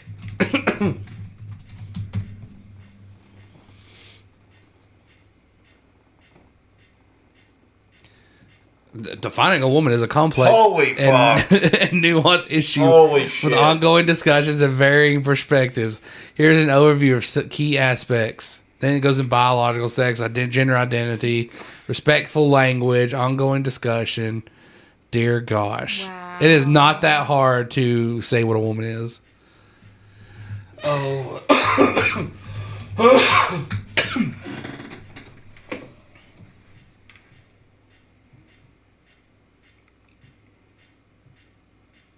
What is a man? Similar to woman, defining man as complex and evolving topic influenced by various perspectives. No, it's not. No, it's not. You know what the difference between a man and a woman is? A penis and a vagina. The penis. The penis. The penis. The penis is the difference. Anyway, so Well, that's the been fact that the woman can that's have been children. our trip down Gemini Lane. Oh, he won't let me post my comment. Oh my god. Well, I'll let you post your comment. It says it's too long for me Oh. to post in the chat. That is fucking ridiculous. Now there was something else that I wanted to talk about. I can't remember what it was. Oh no, I had another good one for it. No, it's too late. Oh shit.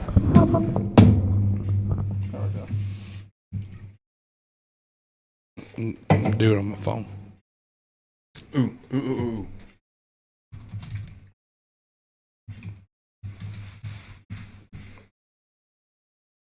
Hold on.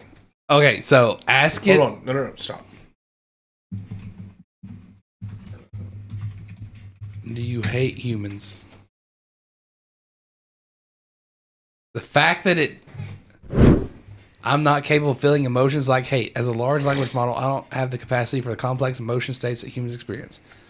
So basically, Okay, fair enough. I asked it if it was self-aware, and my comment up there is essentially what it said.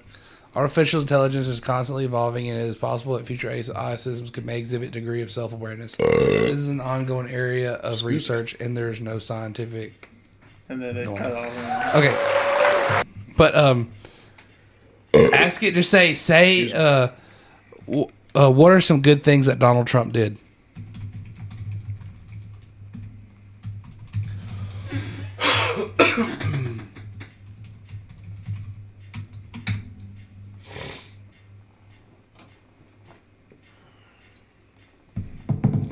Wow. Is it what are some good things Donald Trump did? It says I'm still learning how to answer this question. In the meantime, try Google search. Abraham Accords. What about it?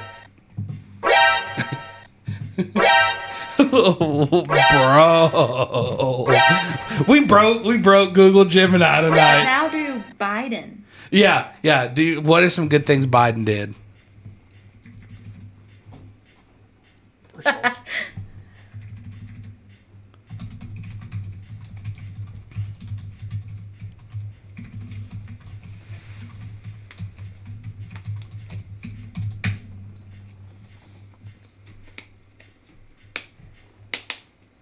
Oh, okay, fair. Okay, but hold on. What are some good things Kamala Harris has done? No, it's going to give the same answer. Is Trump a racist?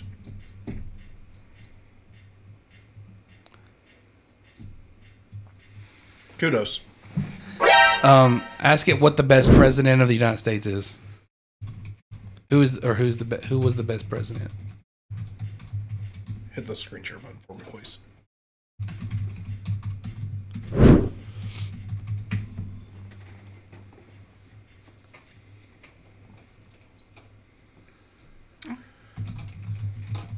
Who was Jesus? Jesus is a sinner, central figure of Christianity. Okay.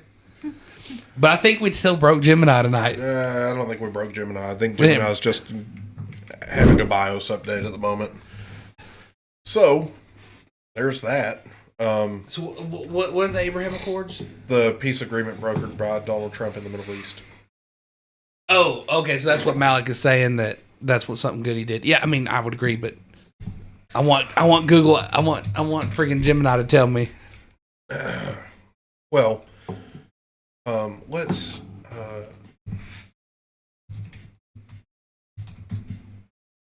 just travel down Biden Lane. Because he's had some appearances. Now, in a moment, I'm going to bring you the latest from the southern border crisis in the U.S. But first, let's check in with Joe Biden and see how the president is planning to help Palestinians trapped in Gaza because the Hamas terrorist group refuses to surrender. First off, fix your In the coming days, we're going to join with our friends in Jordan and others in providing airdrops of additional food and supplies into Ukraine. Into Ukraine? Hey, Mildred, he's making up countries again. God, anyway, at least he didn't call it Mexico like that time when he was trying to prove how mentally fit and with it he was. That's something we haven't fucking talked about. Like literally in the same sentence, he talked of him saying he was mentally fine. He confused Mexico and Egypt. Hold the front fucking door. We have not talked about that. Rachel Maddow lost her shit again. I want to see this. You're gonna have to elaborate on that one.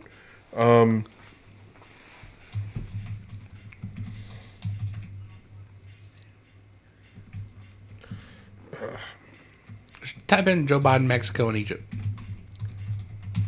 Hold on.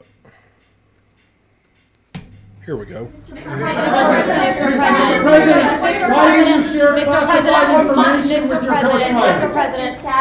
President, for months when you were asked about your age, you would respond with the words, "Watch me." Many American people have been watching, and they have expressed concern about your age. That is your judgment. That is your judgment. That is not the judgment of the press. They express concern. First off, she's not saying anything about you. First off, she's saying people are saying First off, this. it's not the press that said that. It's the American people, you fucking retard. Concerns about your mental acuity. They say that you are too old. Mr. President, in December, you told me that you believe there are many other Democrats who could defeat Donald Trump. So why does it have to be you now? What is your answer to that question? Because I'm the most qualified person in this country to be president of the United States and finish the job I started. Conduct. Hold on. Let's go back. Because the full speech is not very long.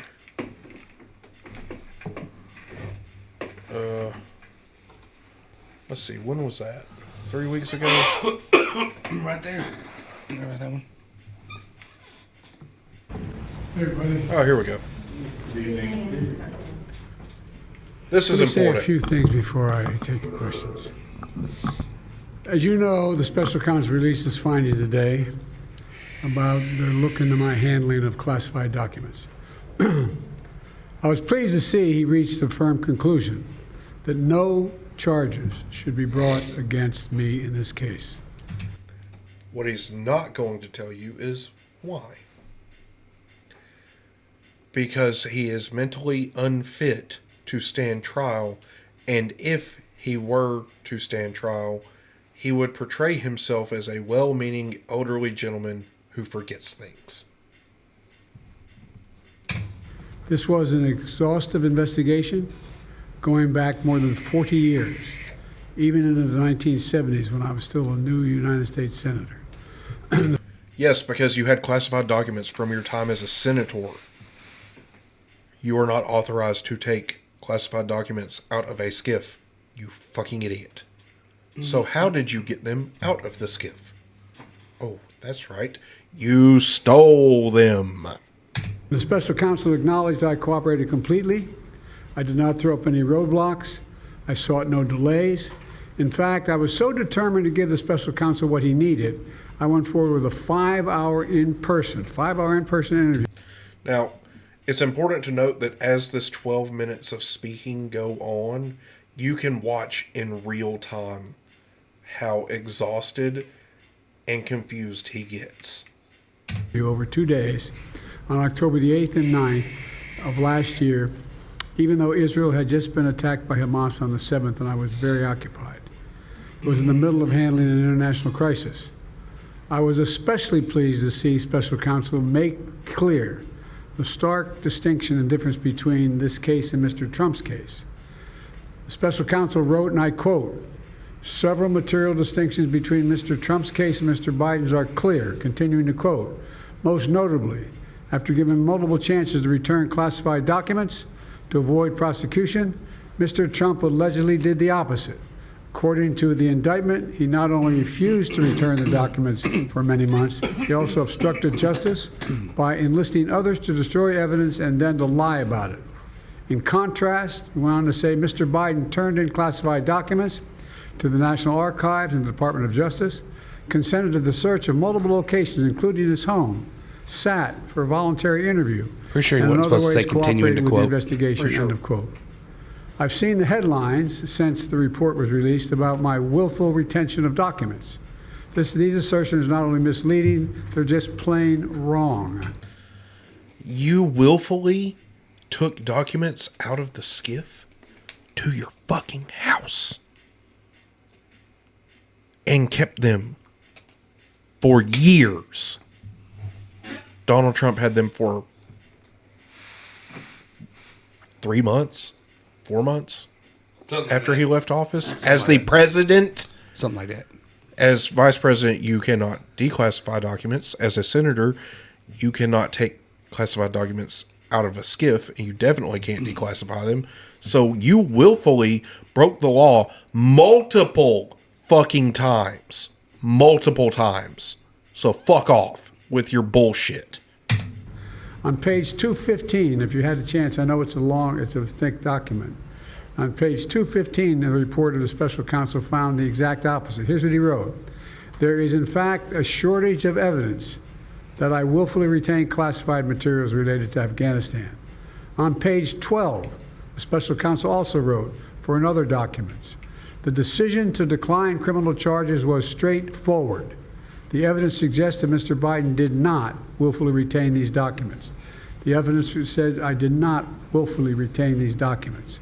In addition, except you I know did. there's some attention paid to some language in the report about my recollection of events. There's even reference that I don't remember when my son died. How in the hell dare he raise that?" It should be noted that the special counsel didn't bring it up. Joe Biden did. Frankly, when I was asked the question, I thought to myself, it wasn't any of their damn business. Let me tell you something. Some of you have commented, I wear since the day he died, every single day, the rosary he got from Our Lady of... Every Memorial Day we hold a service remembering him, attending by... Where did he get them from? Where are those rosaries from? friends and family and the people who loved him. Interesting. I don't need anyone. I don't need anyone to remind me when he passed away or passed away. Simple truth is I sat for a 5-hour interview over 2 days of events going back 40 years. Wait. For a 5-hour interview over 2 days of events passed away. Simple truth is I sat for a 5-hour interview over 2 days. What the fuck did he just say? 500. It sounds like I sat for 500 years. At the same time I was managing international crisis. Their task was to make a decision about whether to move forward with charges in this case. That's their decision to make. That's the council's decision to make. That's his job. And they decided not to move forward. For any extraneous commentary, they don't know what they're talking about. It has no place in this report. The bottom line is the matter is now closed. I'm going to continue what I've always focused on, my job of being President of the United States of America. Now, thank you, and I'll take some questions. President Biden, something the special counsel said in his report is that one of the reasons you were not charged is because, in his description, you are a well-meaning elderly man with a poor memory. I'm well-meaning, and I'm an elderly man, and I know what the hell I'm doing. I've been president. I put this country back on its feet. I don't need his recommendation. It's totally out. How bad is your memory, and can you continue as president? My memory is so bad, I let you speak. First off, Kudos. That's kind of funny. I'll give it to you, Pop. That one was kind of funny. He took his medicine this morning, so his brain is firing at least on some of the cylinders. That last brain cell's fighting for its life in there, but that was funny. That's my memory has gotten worse, Mr. President. My memory has not gotten. My memory is fine. My memory. Take a look at what I've done since I become president. None of you thought I could pass any of the things I got passed. How'd that happen? You know, I guess I. First off, I think you're confusing your job as president with your job as a congressman. Which would be even more of a proof because your mental as president, calibrating. you're not supposed to get things passed. You're supposed to pass the things that come to your desk. You're not supposed to be writing the bills or having any input. You're the executive. The legislators make the bills. Anyway. I just forgot what was going on. Mr. President. Voters have concerns about your age. How are you going to assuage them? And do you fear that this report is only going to fuel further concerns about your age? Only by some of you. Mr. President, for criminal liability today, do you take responsibility for at least being careless with classified material? I take responsibility for not having seen exactly what my staff was doing. So not only, okay, stop right there. Because I believe that Joe Biden said that he would take responsibility for his actions when he ran for president. The buck stops with him. Didn't he say that? Yep. But in this, his staff did this. His staff took the documents. How did his staff get the documents? That's right, they got them from him. Mm-hmm. Which means he knew he had them. Mm-hmm. Which means he willfully retained classified information over the course of 40 fucking years. Mm-hmm.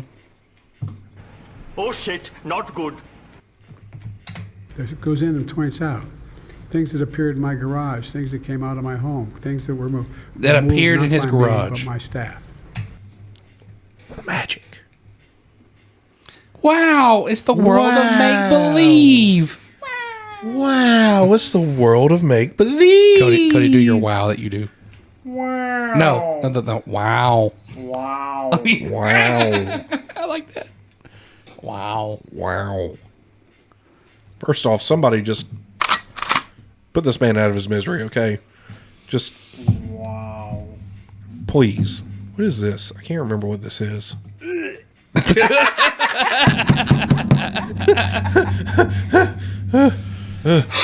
Oh, God.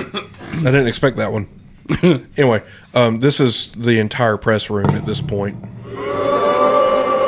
Yeah. Pew, pew, pew, pew, pew. That's not... Quiet over there, woman. Anyway, the press room right now is full of people going... But my staff.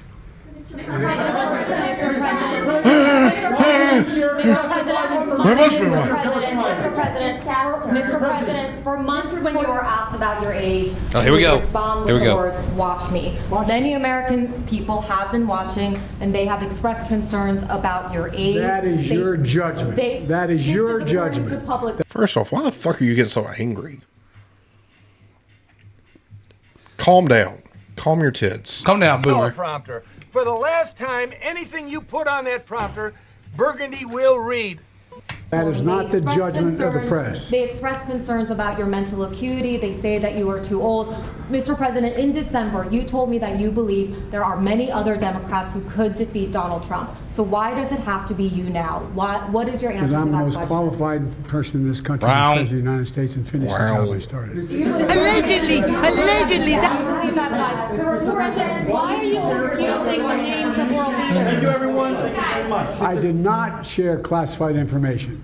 I did not share it. With your ghostwriter? With my ghostwriter, I did not. Guarantee you did not. But the special counsel said... I did not say that. Okay. He did not say that. But Mr. President, let me answer your question.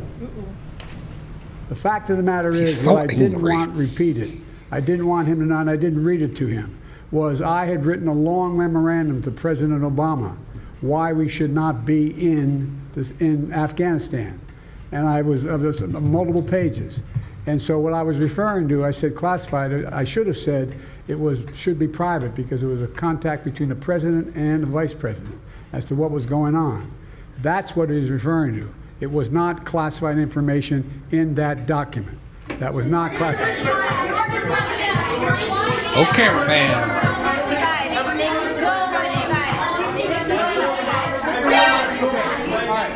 He called on me.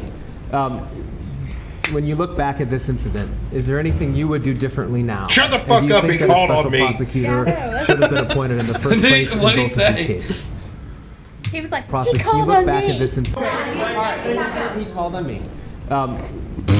When you look back at this incident, is there anything you would do differently now? And do you think that a special prosecutor should have been appointed in the first place in both of these cases? True international effort to pressure. First of all, what I would have done is oversee the transfer of the material that was in my office. Why was it in your office? Is your office a skiff? I bet it's not. You broke the law, bitch. Right now, Joe Biden is standing up there at that podium, and this is the only thing that single brain cell in his head is saying. He keeps kicking me in the dick. Why? Why does he keep kicking me in the dick? I should have done that. If I go back, I didn't have the responsibility to that. That was my staff was supposed to do that, and they referenced that in the report. And my staff did not do it in the way that, for example, My I didn't staff. know how half It's the one of my boxes staff's out of my fault. garage until I found out staff gathered them up, put them together, and took them to the garage in my home. So you've never been in your And all garage? the stuff that was in my home was in filing cabinets that were either locked or able to be locked. Except for It the was stuff my that was in house. your garage. It wasn't out in like Yes, as well as my Corvette. Mar-a-Lago in a public place and none of it was high classified. Didn't have any of that red stuff on it. You know what I mean? Yes, On it the did. corners, none of that. And so I wish I had paid more attention to how the documents Hold on, were pause being it. moved. He said, "Oh, it was locked up, not like it was just out in Mar-a-Lago." You mean where Trump had it in a safe, or in closets away from the general public, and not just in his freaking garage? And where I thought they were being moved to the Super archives. weird, dude. I thought all of it was being moved. That's what I thought. Now, what was the last part of your question? Whether a special counsel should have been appointed in this case and in the case of your rival president, former president. I think a special counsel should have been appointed, and the reason I think a special counsel should have been appointed is because I did not want to be in a position that they looked at Trump and weren't going to look at me, just like they looked at the vice president. And the fact is they made a firm conclusion. I did not break the law, period. Thank you all very, very much. Oh, this is the best part.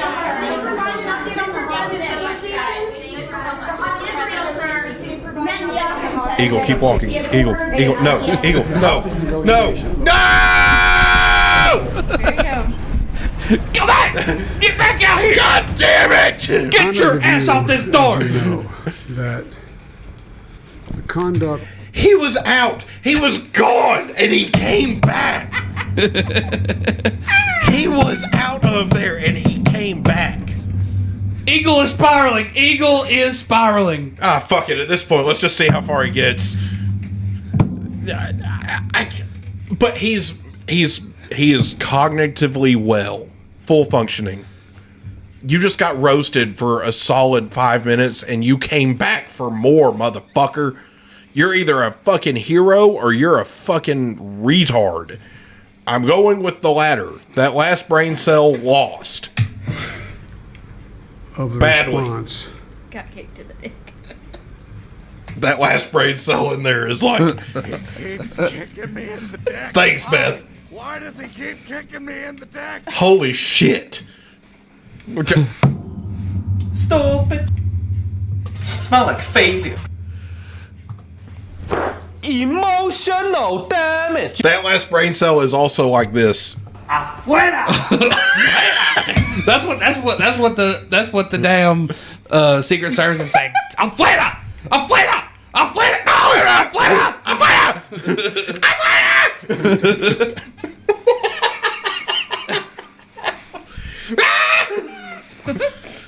You know, Jill's probably back there somewhere like, son of a bitch. Again. Oh my God. Holy shit. Holy shit. All right, we haven't gotten to the good part yet. Oh my God. In the Gaza Strip has been over the top. I think that, as you know, initially the president of Mexico, Sisi, did not want to open up the gate. Secret Service agent number 1 right now. Afuera! Afuera! Afuera! Afuera! Afuera! Afuera! Get your ass out! Like, and then not only that, but he called him Cece, and his name's Bibi. Bibi. No, Bibi is Israel. He's talking about Egypt right now. Oh. Allow humanitarian material to get in. I talked to him. I convinced him to open the gate. I talked to Bibi to open the gate on the Israeli side. I've been pushing really hard to get humanitarian assistance into Gaza. There are a lot of innocent people who are starving, a lot of innocent people who are in trouble and dying, and it's got to stop, number one. I was also in a position that I'm the guy that made the case that we have to do much more to increase the amount of material going in, including fuel, including other items. Other items like... So that way Hamas can steal it. Egyptians, I've been on the phone with the Saudis to get as much aid as we possibly can into Gaza. There are innocent people, innocent women and children who are also in badly in need of help. Come on, and so that's what we're pushing, and I'm pushing very hard now to deal with. Okay, so here's my thing. Because in my opinion, the majority of the children, yes, innocent. The adults, that's willing to be debated because they are the ones that put Hamas into power. Now, my son, obviously they all didn't vote for it, obviously. So there are innocent adults, but for the most part, a lot of them are. I say they're not. Anyway, we're done with this because I want to see Rachel Maddow lose her shit. But Trump, the entire time this press conference was going on, this was Donald Trump. I'm gonna come.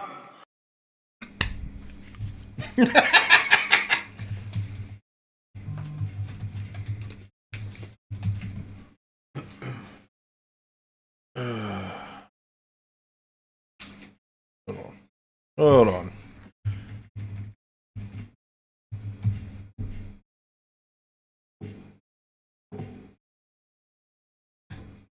With me tonight, my good friends Rachel Maddow and Lawrence O'Donnell, hosts of the Rachel Maddow Show and the I bet this is it here on MSNBC. Rachel, I will say something. I am mad at myself for how surprised I was.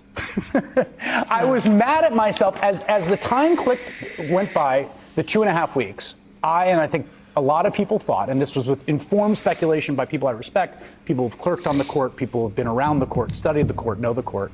There is no way they could take 2.5 weeks only then to say we're taking the case 7 weeks from now. What was your reaction to the order today? I mean, I don't think you should be mad at yourself. I don't think you should be embarrassed. I think everybody sort of thought that was the only kind of decent explanation Malik, for is how this long it? they were taking, that they were going to not take up the case, that maybe Samuel Alito or one of the other real MAGA judges was going to be really mad about it, was going to write an angry dissent, was biding for as much time as he could because this was his last chance to insert delay, which of course is what Trump wants. I think that was, if you think about the court as the Supreme Court of the United States and a rational actor and a decent one, that was a reasonable supposition, and it just turns out they're not that. And Chris, I feel you in terms of the emotion that you're bringing to this right now. And the sort of sense of urgency with which you're underscoring what this means. She's gonna wind herself up. It's true. There just isn't any way around it. And I feel like for people who haven't been following this, if you want to know why there's a hair on fire reaction to this. If you haven't been following every interstitial, incremental bit of progress. This is Malik right now, by the way. Grab his dick and twist it! Here. The important question here is not whether the Supreme Court is going to decide that Donald Trump and all presidents are immune from prosecution for things crimes they committed while they were president. I mean, it would be fully insane for them to actually side with Trump here, right? Remember, this is the case where Trump's lawyer was asked by Judge Florence Pan in the appeals court, are you telling me that this guy that a president could order the assassination of his political rivals and there could be no prosecution for that? That would be okay? We'd have to let that go? Not only for the duration of his presidency, but for the duration of his life? That would be okay? And Trump's lawyers are basically like, yeah. So the idea that they're going to side with him on immunity is unthinkable and also beside the point. The conclusion that we can arrive at now based on what they have done without having to wait for the ruling is that they are ensuring that Trump will not face trial. And when they inevitably rule that presidents aren't immune from prosecution after they leave office, what that will tell Donald Trump, if by then he is president, is that he can never leave the office of the presidency. Right. And if he is voted out in 2028, he cannot leave office, and he is willing to he is welcome to commit any crimes he wants to, as long as he is still president, in order to ignore the result of that election and stay in power for life, because otherwise he is going to go to prison when he gets out. That is the way this is going to go unless the country votes Trump out, votes for Biden and against Trump in November. Yeah, that point about the incentive structure produced by this is one that I hadn't even thought about, but it's very clearly correct. There's also, Lawrence, the point that Rachel made there, which I think is sort of interesting. Pause for a sec. Yeah, okay, I was about to do that anyway. So, he can't run for re-election in 2028. As cameraman just pointed out, like he literally can't. I thought he could because he cannot. It is not 2 consecutive terms. It is 2 terms, period. I thought you just can't do two consecutive terms. No. If that were the case, Barack Obama would have ran again. Gotcha. I mean, let's be real here. I was talking to people today or watching people's reaction to the news, and just the sort of the court's hope that the kind of anodyne procedural nature means that what they're doing is illegible. Mm-hmm. Right, that they can do this and and then the news alert is like, the court will take up the immunity argument. It's like, oh, that sounds reasonable. When are they going to do it? Oh, in April. Okay, well, that's part of the play here, that they're insulated from the backlash. Well, I hate to break the mood. If that's, please break the mood, buddy. So my hair isn't even warm. Good. On fire. But here's why. Okay, here's why. And let me just work backwards, because I think the most important thing you said in your opening remarks is that this outcome should not be up to 5 members of the United States Supreme Court. It is really up to you, the voter, and that's a version of what Rachel was just saying too. These votes, these 4 votes, because this piece of paper, all you need is 4 votes in the Supreme Court to turn out this piece of paper today. These 4 votes can be proven less important by the American people in the way they cast their own votes in November. I personally believe, having seen how well Joe Biden did in Michigan, having seen how badly Donald Trump did in Michigan. So cameraman makes a valid point as well. You could just avoid all of this and just let the American people decide without interference by pardoning Trump. Like, there you go.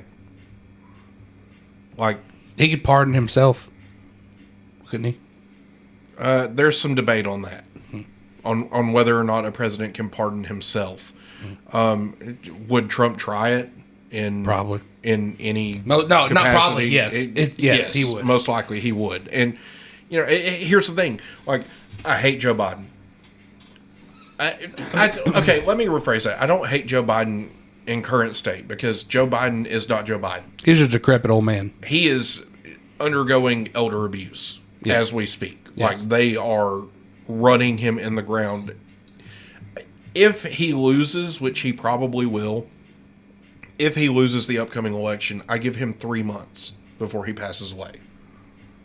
Like, for real. I really believe that within 3 months of him leaving office, he will die.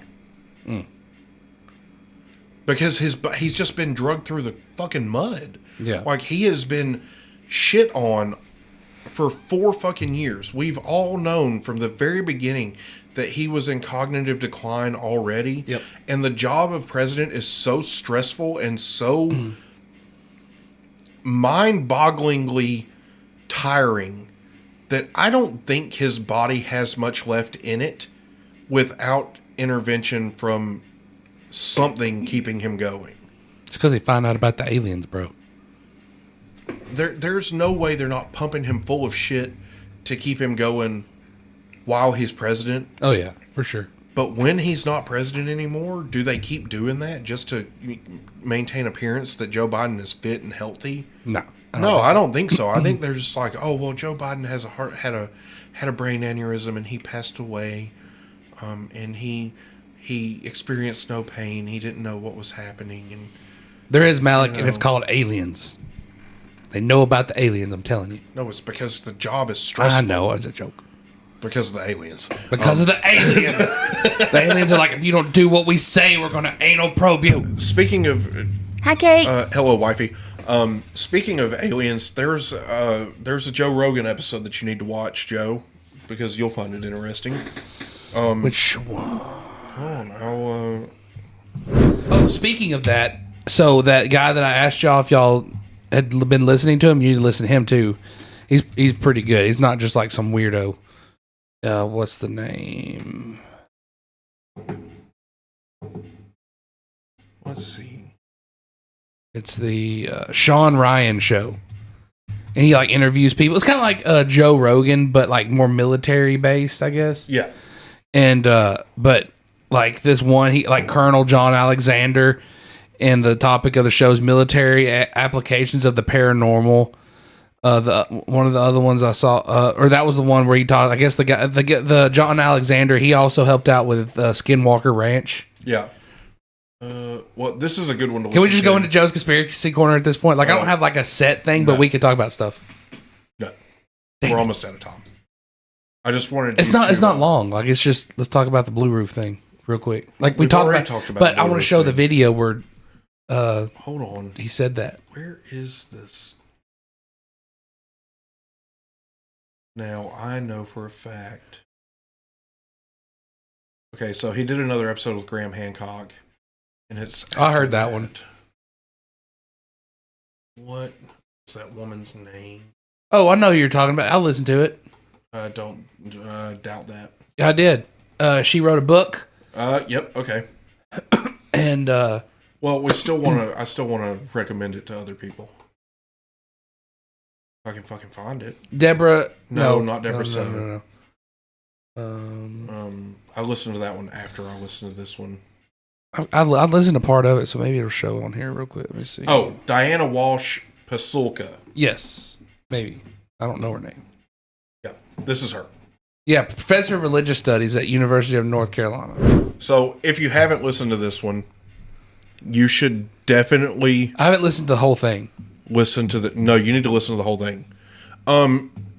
So if you followed the David Grush thing in the congressional hearings, We're pretty much in Joe's conspiracy corner at this point. It's all right.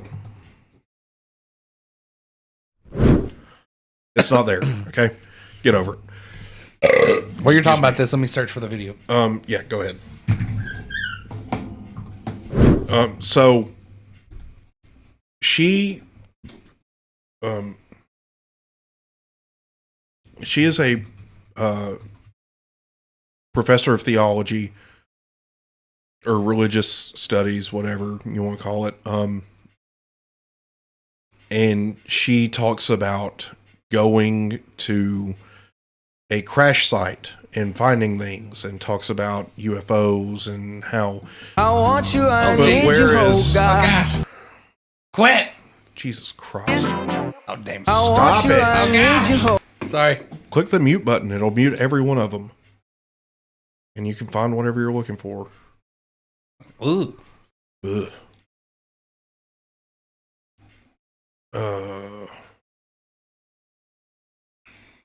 Oh shit! Nope, that one. This one? This is Chats with Pop Pop. We'll escort you this way. All right. Welcome to Chats with Pop Pop. Amazing. It's amazing.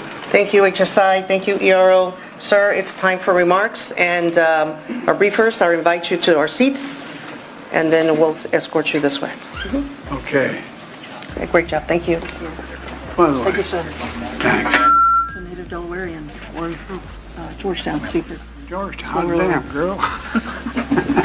Everybody doesn't understand. Southern Delaware, first time around. Boy, where are you from? Grew up at a little crossroads where it's called Foxborough. Well,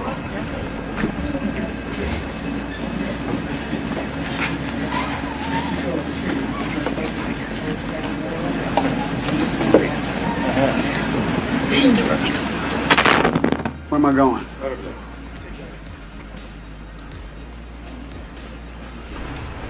Again, thank you. As my mother would say, please excuse my back. I apologize. Whether or not it wasn't really anything. Well, folks. No, but you could tell while he was standing there that he is not well. Yeah. Anywho, continue. We're back on Just Conspiracy Corner now. Tell us about it. Actually, in that same damn interview, actually. Yeah, probably. It's only 2 minutes and 34 seconds. Just play it. Good afternoon.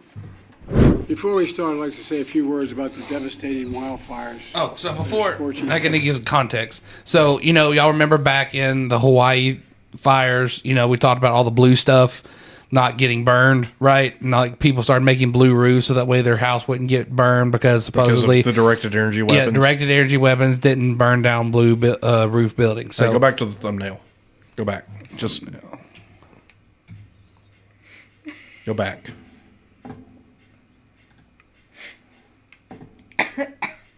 What about the thumbnail? Oh, he's talking about that one. That one. Yeah, that was like 30 years ago, dude. Yeah. Go for it. Yeah, just forward. Just hit the forward button. Panhandle and northwest Oklahoma. Yesterday, one of the biggest fire events in Texas history, with more than 1 million. Sit the fuck down. Land burned. From the start, I directed my team to do everything possible to help protect the people in the communities threatened by these fires. It's hilarious that he turned around. Specific requests made from the state. We already have more than 500 federal personnel here working on fire suppression. That includes the deployment of 100 federal firefighters and more on the way, as well as dozens of additional fire engines, air tankers, small planes, helicopters to help fight the flames. And FEMA has already guaranteed that Texas and Oklahoma will be reimbursed for the cost of keeping folks safe. And we're grateful for the brave first responders risking their lives to save others. And we urge folks to listen to the warnings from the local officials. Listen to them. I've flown over a lot of these wildfires since I've been president. Matter of fact, I've been a helicopter in the west and the southwest and northwest, flown over more land burned to the ground, all the vegetation gone, than the entire state of Maryland in square footage. The idea there's no such thing as climate change, I love that, man. I love some of my Neanderthal friends who still think there's no climate change. Well, my administration is going to keep building on the progress we've made fighting climate crisis, and we're going to keep help folks rebuild themselves in the wake of these disasters. And we rebuild to the standards that are up-to-date standards and building codes and the rest.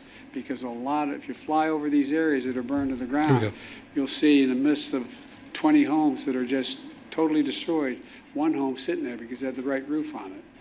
And anyway. What? I told you. How would the roof keep the house from damn burning down? Bro! How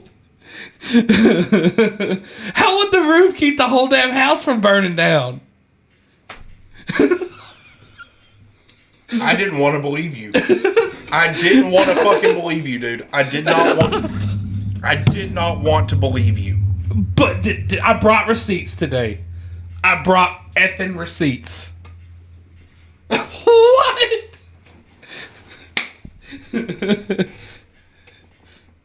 Well played. Shit, right? Well played. How does a house not burn down because of its roof? Go back. That's far enough. In the wake of these disasters, and we rebuild to the standards that are the up-to-date standards and building codes and the rest.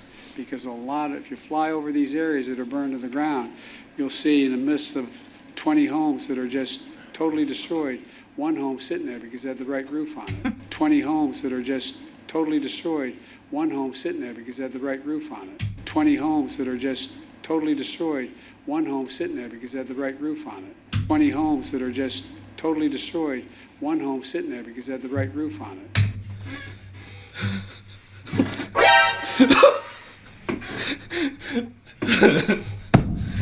Elvis is still alive. Wait a second. JFK was an inside job. Wait a second.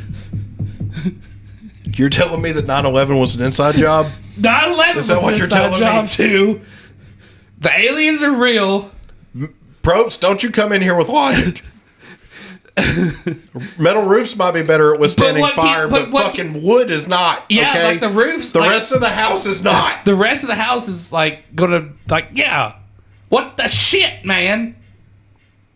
Like this right here. Is the Earth flat too? Is some grade A bullshit. Is the Earth flat too?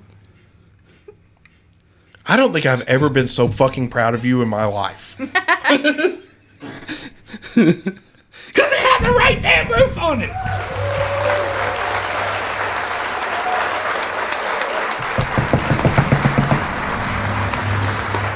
Meanwhile, at your front door. Hold on. Wait for it. Wait for it. 20 homes that are just totally destroyed. One home sitting there because it had the right roof on it. And anyway, since I took office, FEMA. And anyway, I shouldn't have said that shit. Anyway, I'm gonna commit an Epstein, and I'm gonna die with 2 gunshot wounds to the back of my head tonight. True international effort to pressure. $13 billion. Meanwhile, Trump. I'm gonna come. After all of Biden's handlers right now. Hold on, stop.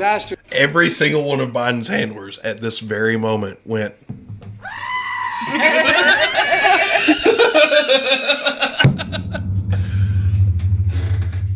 And all of us conspiracy theorists are just like. Like, y'all can't see it, but I've got a rager underneath this desk right now. Not really.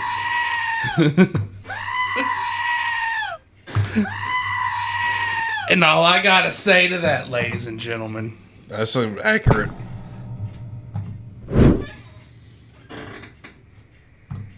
All I gotta Hit say the wrong to button, that, dumbass.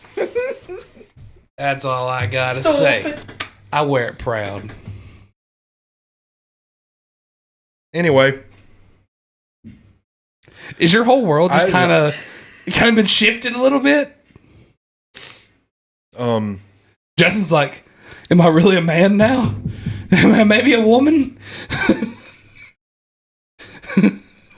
His handlers are also over there going. Bullshit.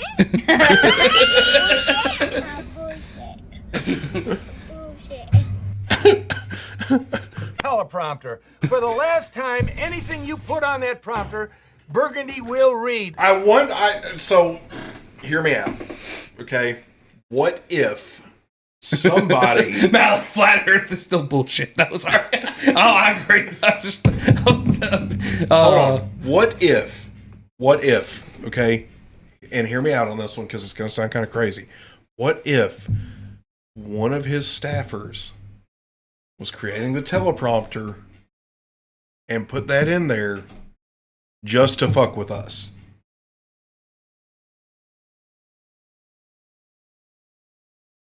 Is there a teleprompter? I don't know if there's a teleprompter here. Let's see. I think there was.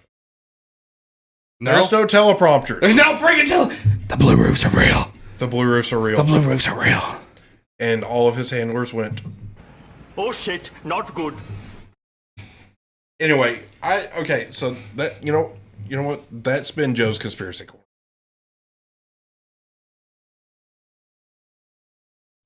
Just like I don't need any more truth back, today, motherfucker. Like I don't need any more truth. No, I need all the truth. My world is done turned upside down. That's the problem. Okay, so it is that time. It is time to leave you for this week. So we obviously need a funny, and I want to watch Cats because I need it. Just like after that, I need Cats. There was one I was thinking of earlier. Now I can't remember what it was. Oh, that one. Oh yeah. That one. I don't like doing the shorts because it doesn't do full screen.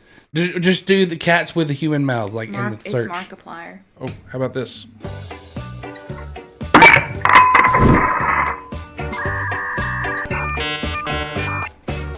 No, I didn't have time this week. She always thought that the curtain could cover her for every hide-and-seek game. Seems like her friend was unlocked the laser eye skills. Bruh. The fuck? Who needs a peaceful life when you have a cat and a free daily workout called cleaning?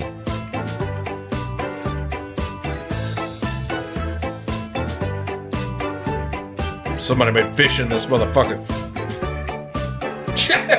Bath in a proper tub with those rose-petaled and perfume lotion. No! Shower in tap water. Okay, I don't like this guy's voiceover. Okay, Markiplier. Funny, like cats. Or not. Meow, bitch. Oh,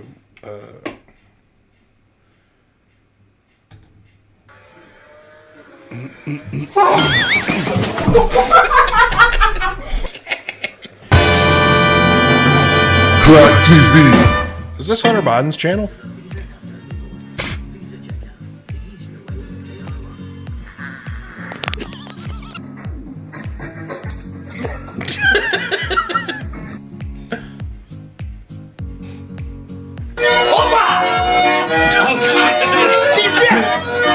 That's creepy.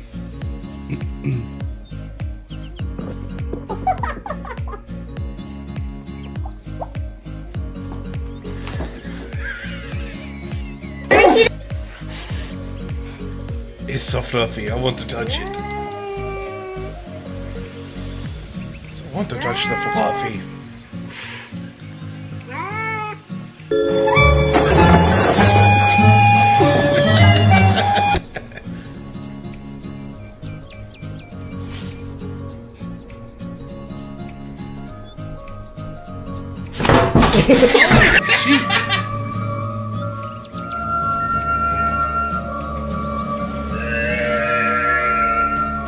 No, that one wasn't.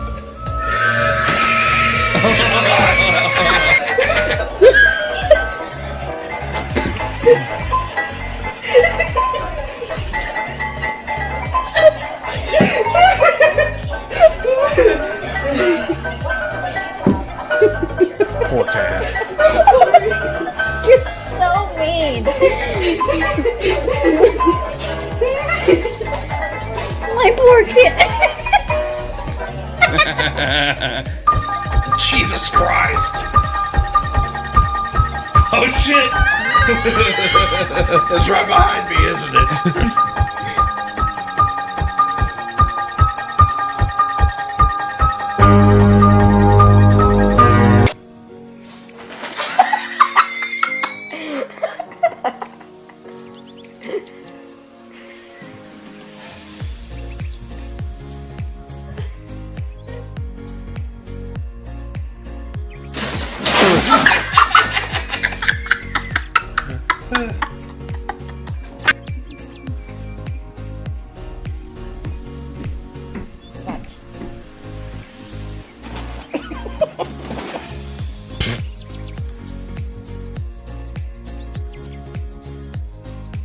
random jar of pickled red cabbage.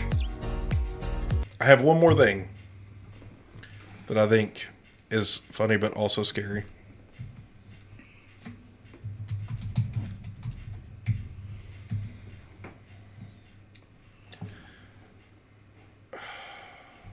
Oh gosh. Have you seen Acorn Cop? I haven't seen it. Have you seen Acorn Cop? Shots fired! Shots fired! Shots fired! You know.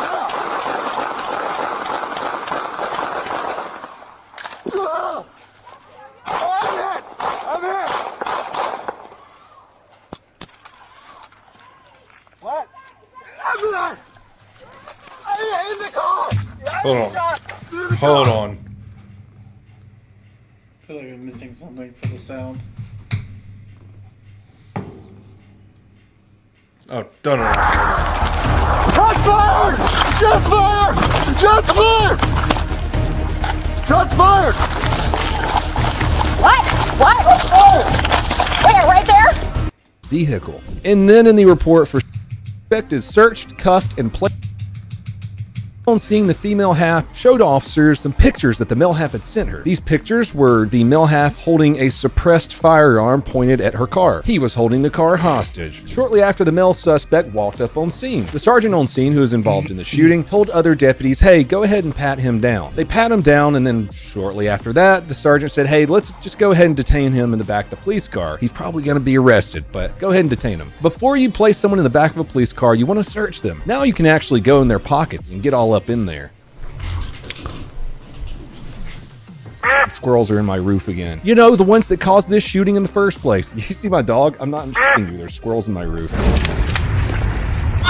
Alright, so now the suspect is searched, cuffed, and placed in the back of the police car. The deputy who starts firing these shots in the first place starts walking back to the car. And that's when everything went down. Now I'm going to read a line to you from that 44-page report. As Deputy Hernandez was approaching the passenger side rear door of his patrol vehicle, an acorn can be seen striking the top of his vehicle. And then in the report for 7 pages, it goes into frame-by-frame details of what was happening in the video. Again, I'm just going to summarize some of it. It's pretty long. And if you want to read the entire 44-page report or just skim over it, whatever you want to do with it, I'm going to leave a link to it in the comments and description below. Acorn strikes the roof of Deputy Hernandez's vehicle. Deputy Hernandez continues to raise his right hand while he appears to begin to fall to the ground. Deputy Hernandez yells, shots fired. He is still falling, and it appears he is beginning to fall/roll to his right side. He is still on the grass, and his forward momentum has moved him past the rear of the vehicle. Deputy Hernandez yells, shots fired, for a second time. Around this time, he does 2 combat rolls.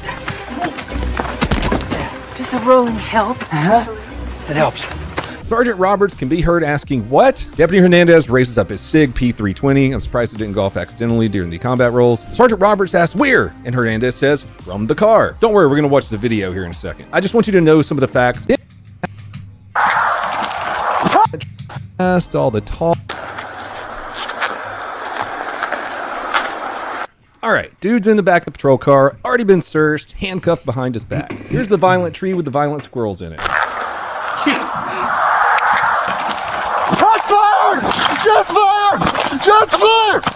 Combat roll! Shots fired! Real quick, mind you, there's a suspect in no one that had fired car. any shots. There's a dude in that car. Right. He heard the acorn hit the car. Shots fired!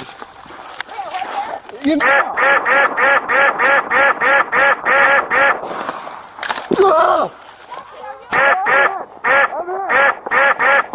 He says I'm hit. What? He wasn't hit. And it states later in some interviews that his legs gave out on him, probably due to adrenaline or whatever he was experiencing, and he thought that he was hit in the leg. That was the entire magazine from his SIG P320, and yes, the dude is still sitting in the back of the patrol car. Anyway, this dude should have been fired. He wasn't? Or if he hasn't been, he should be. I don't know if he has been or not. Anyway, so. That's crazy. Did the guy get killed? The guy died? No. Okay. Dude didn't even get hit. Okay. So not only are you a shitty cop, you're a shitty shot. Imagine the dude in the car Like, what the fuck? Shit! That wasn't part of the funny, but I remembered it, But, like, and I thought okay, it so was this is another semi-funny. thing, though. Like, the dude is a black guy in the car, too. Yeah. And then he's probably sitting here thinking, dude, they really do just want to shoot us. Like, shit. Like, what the hell? You know? Yep. Like, dude's cuffed in the back of the car, can't do shit. And then they started shooting at him. He was probably like, what the actual shit's going on here? What the fuck? Anyway, all of terrible. the racist cops watching that video just went, I'm gonna come. Probably. So, anyway. Cody, glad you showed up. Glad I can Not make really, it. I fucking hate you. Grazie. Wow. Rude. No, even thanks though you look like a mob guy with that hair and the mustache and everything. Thanks for going giving on. me all the info about the PC earlier today so that I could actually get it working right. It seems to be working a lot better. We've had a couple of hiccups, but nothing major. So, but anyway, it's a good show. Twas. I will be here next week. You will? I will not. I'm going to Daytona. That's not surprising. You're hardly ever here. That's why I came tonight, because I won't be here. I mean, you're never here, so what does it matter? You don't even comment. Like 90% This is the of first time time you've even been to my house in months. Yeah, that's true. Dick. I still have Unbelievable. unopened Forge equipment That's fair. that we were supposed to open and play with.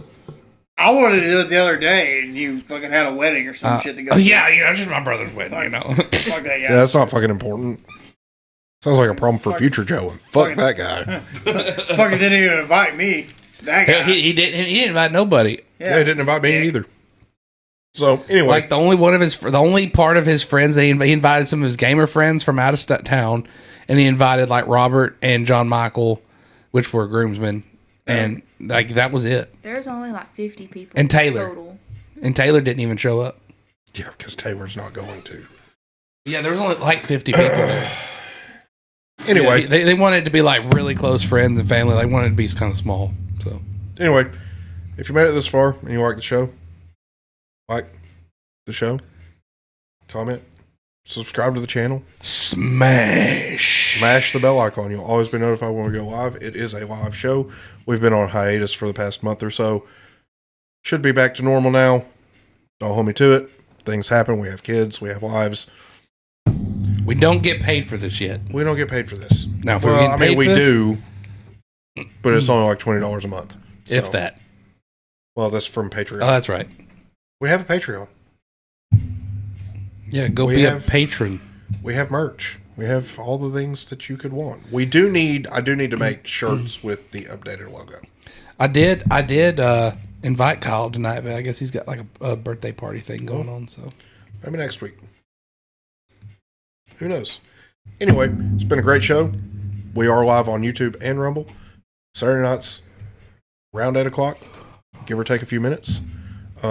But I'm Justin. I'm Joe. I'm Beth. I'm Cody. Tally ho, lads.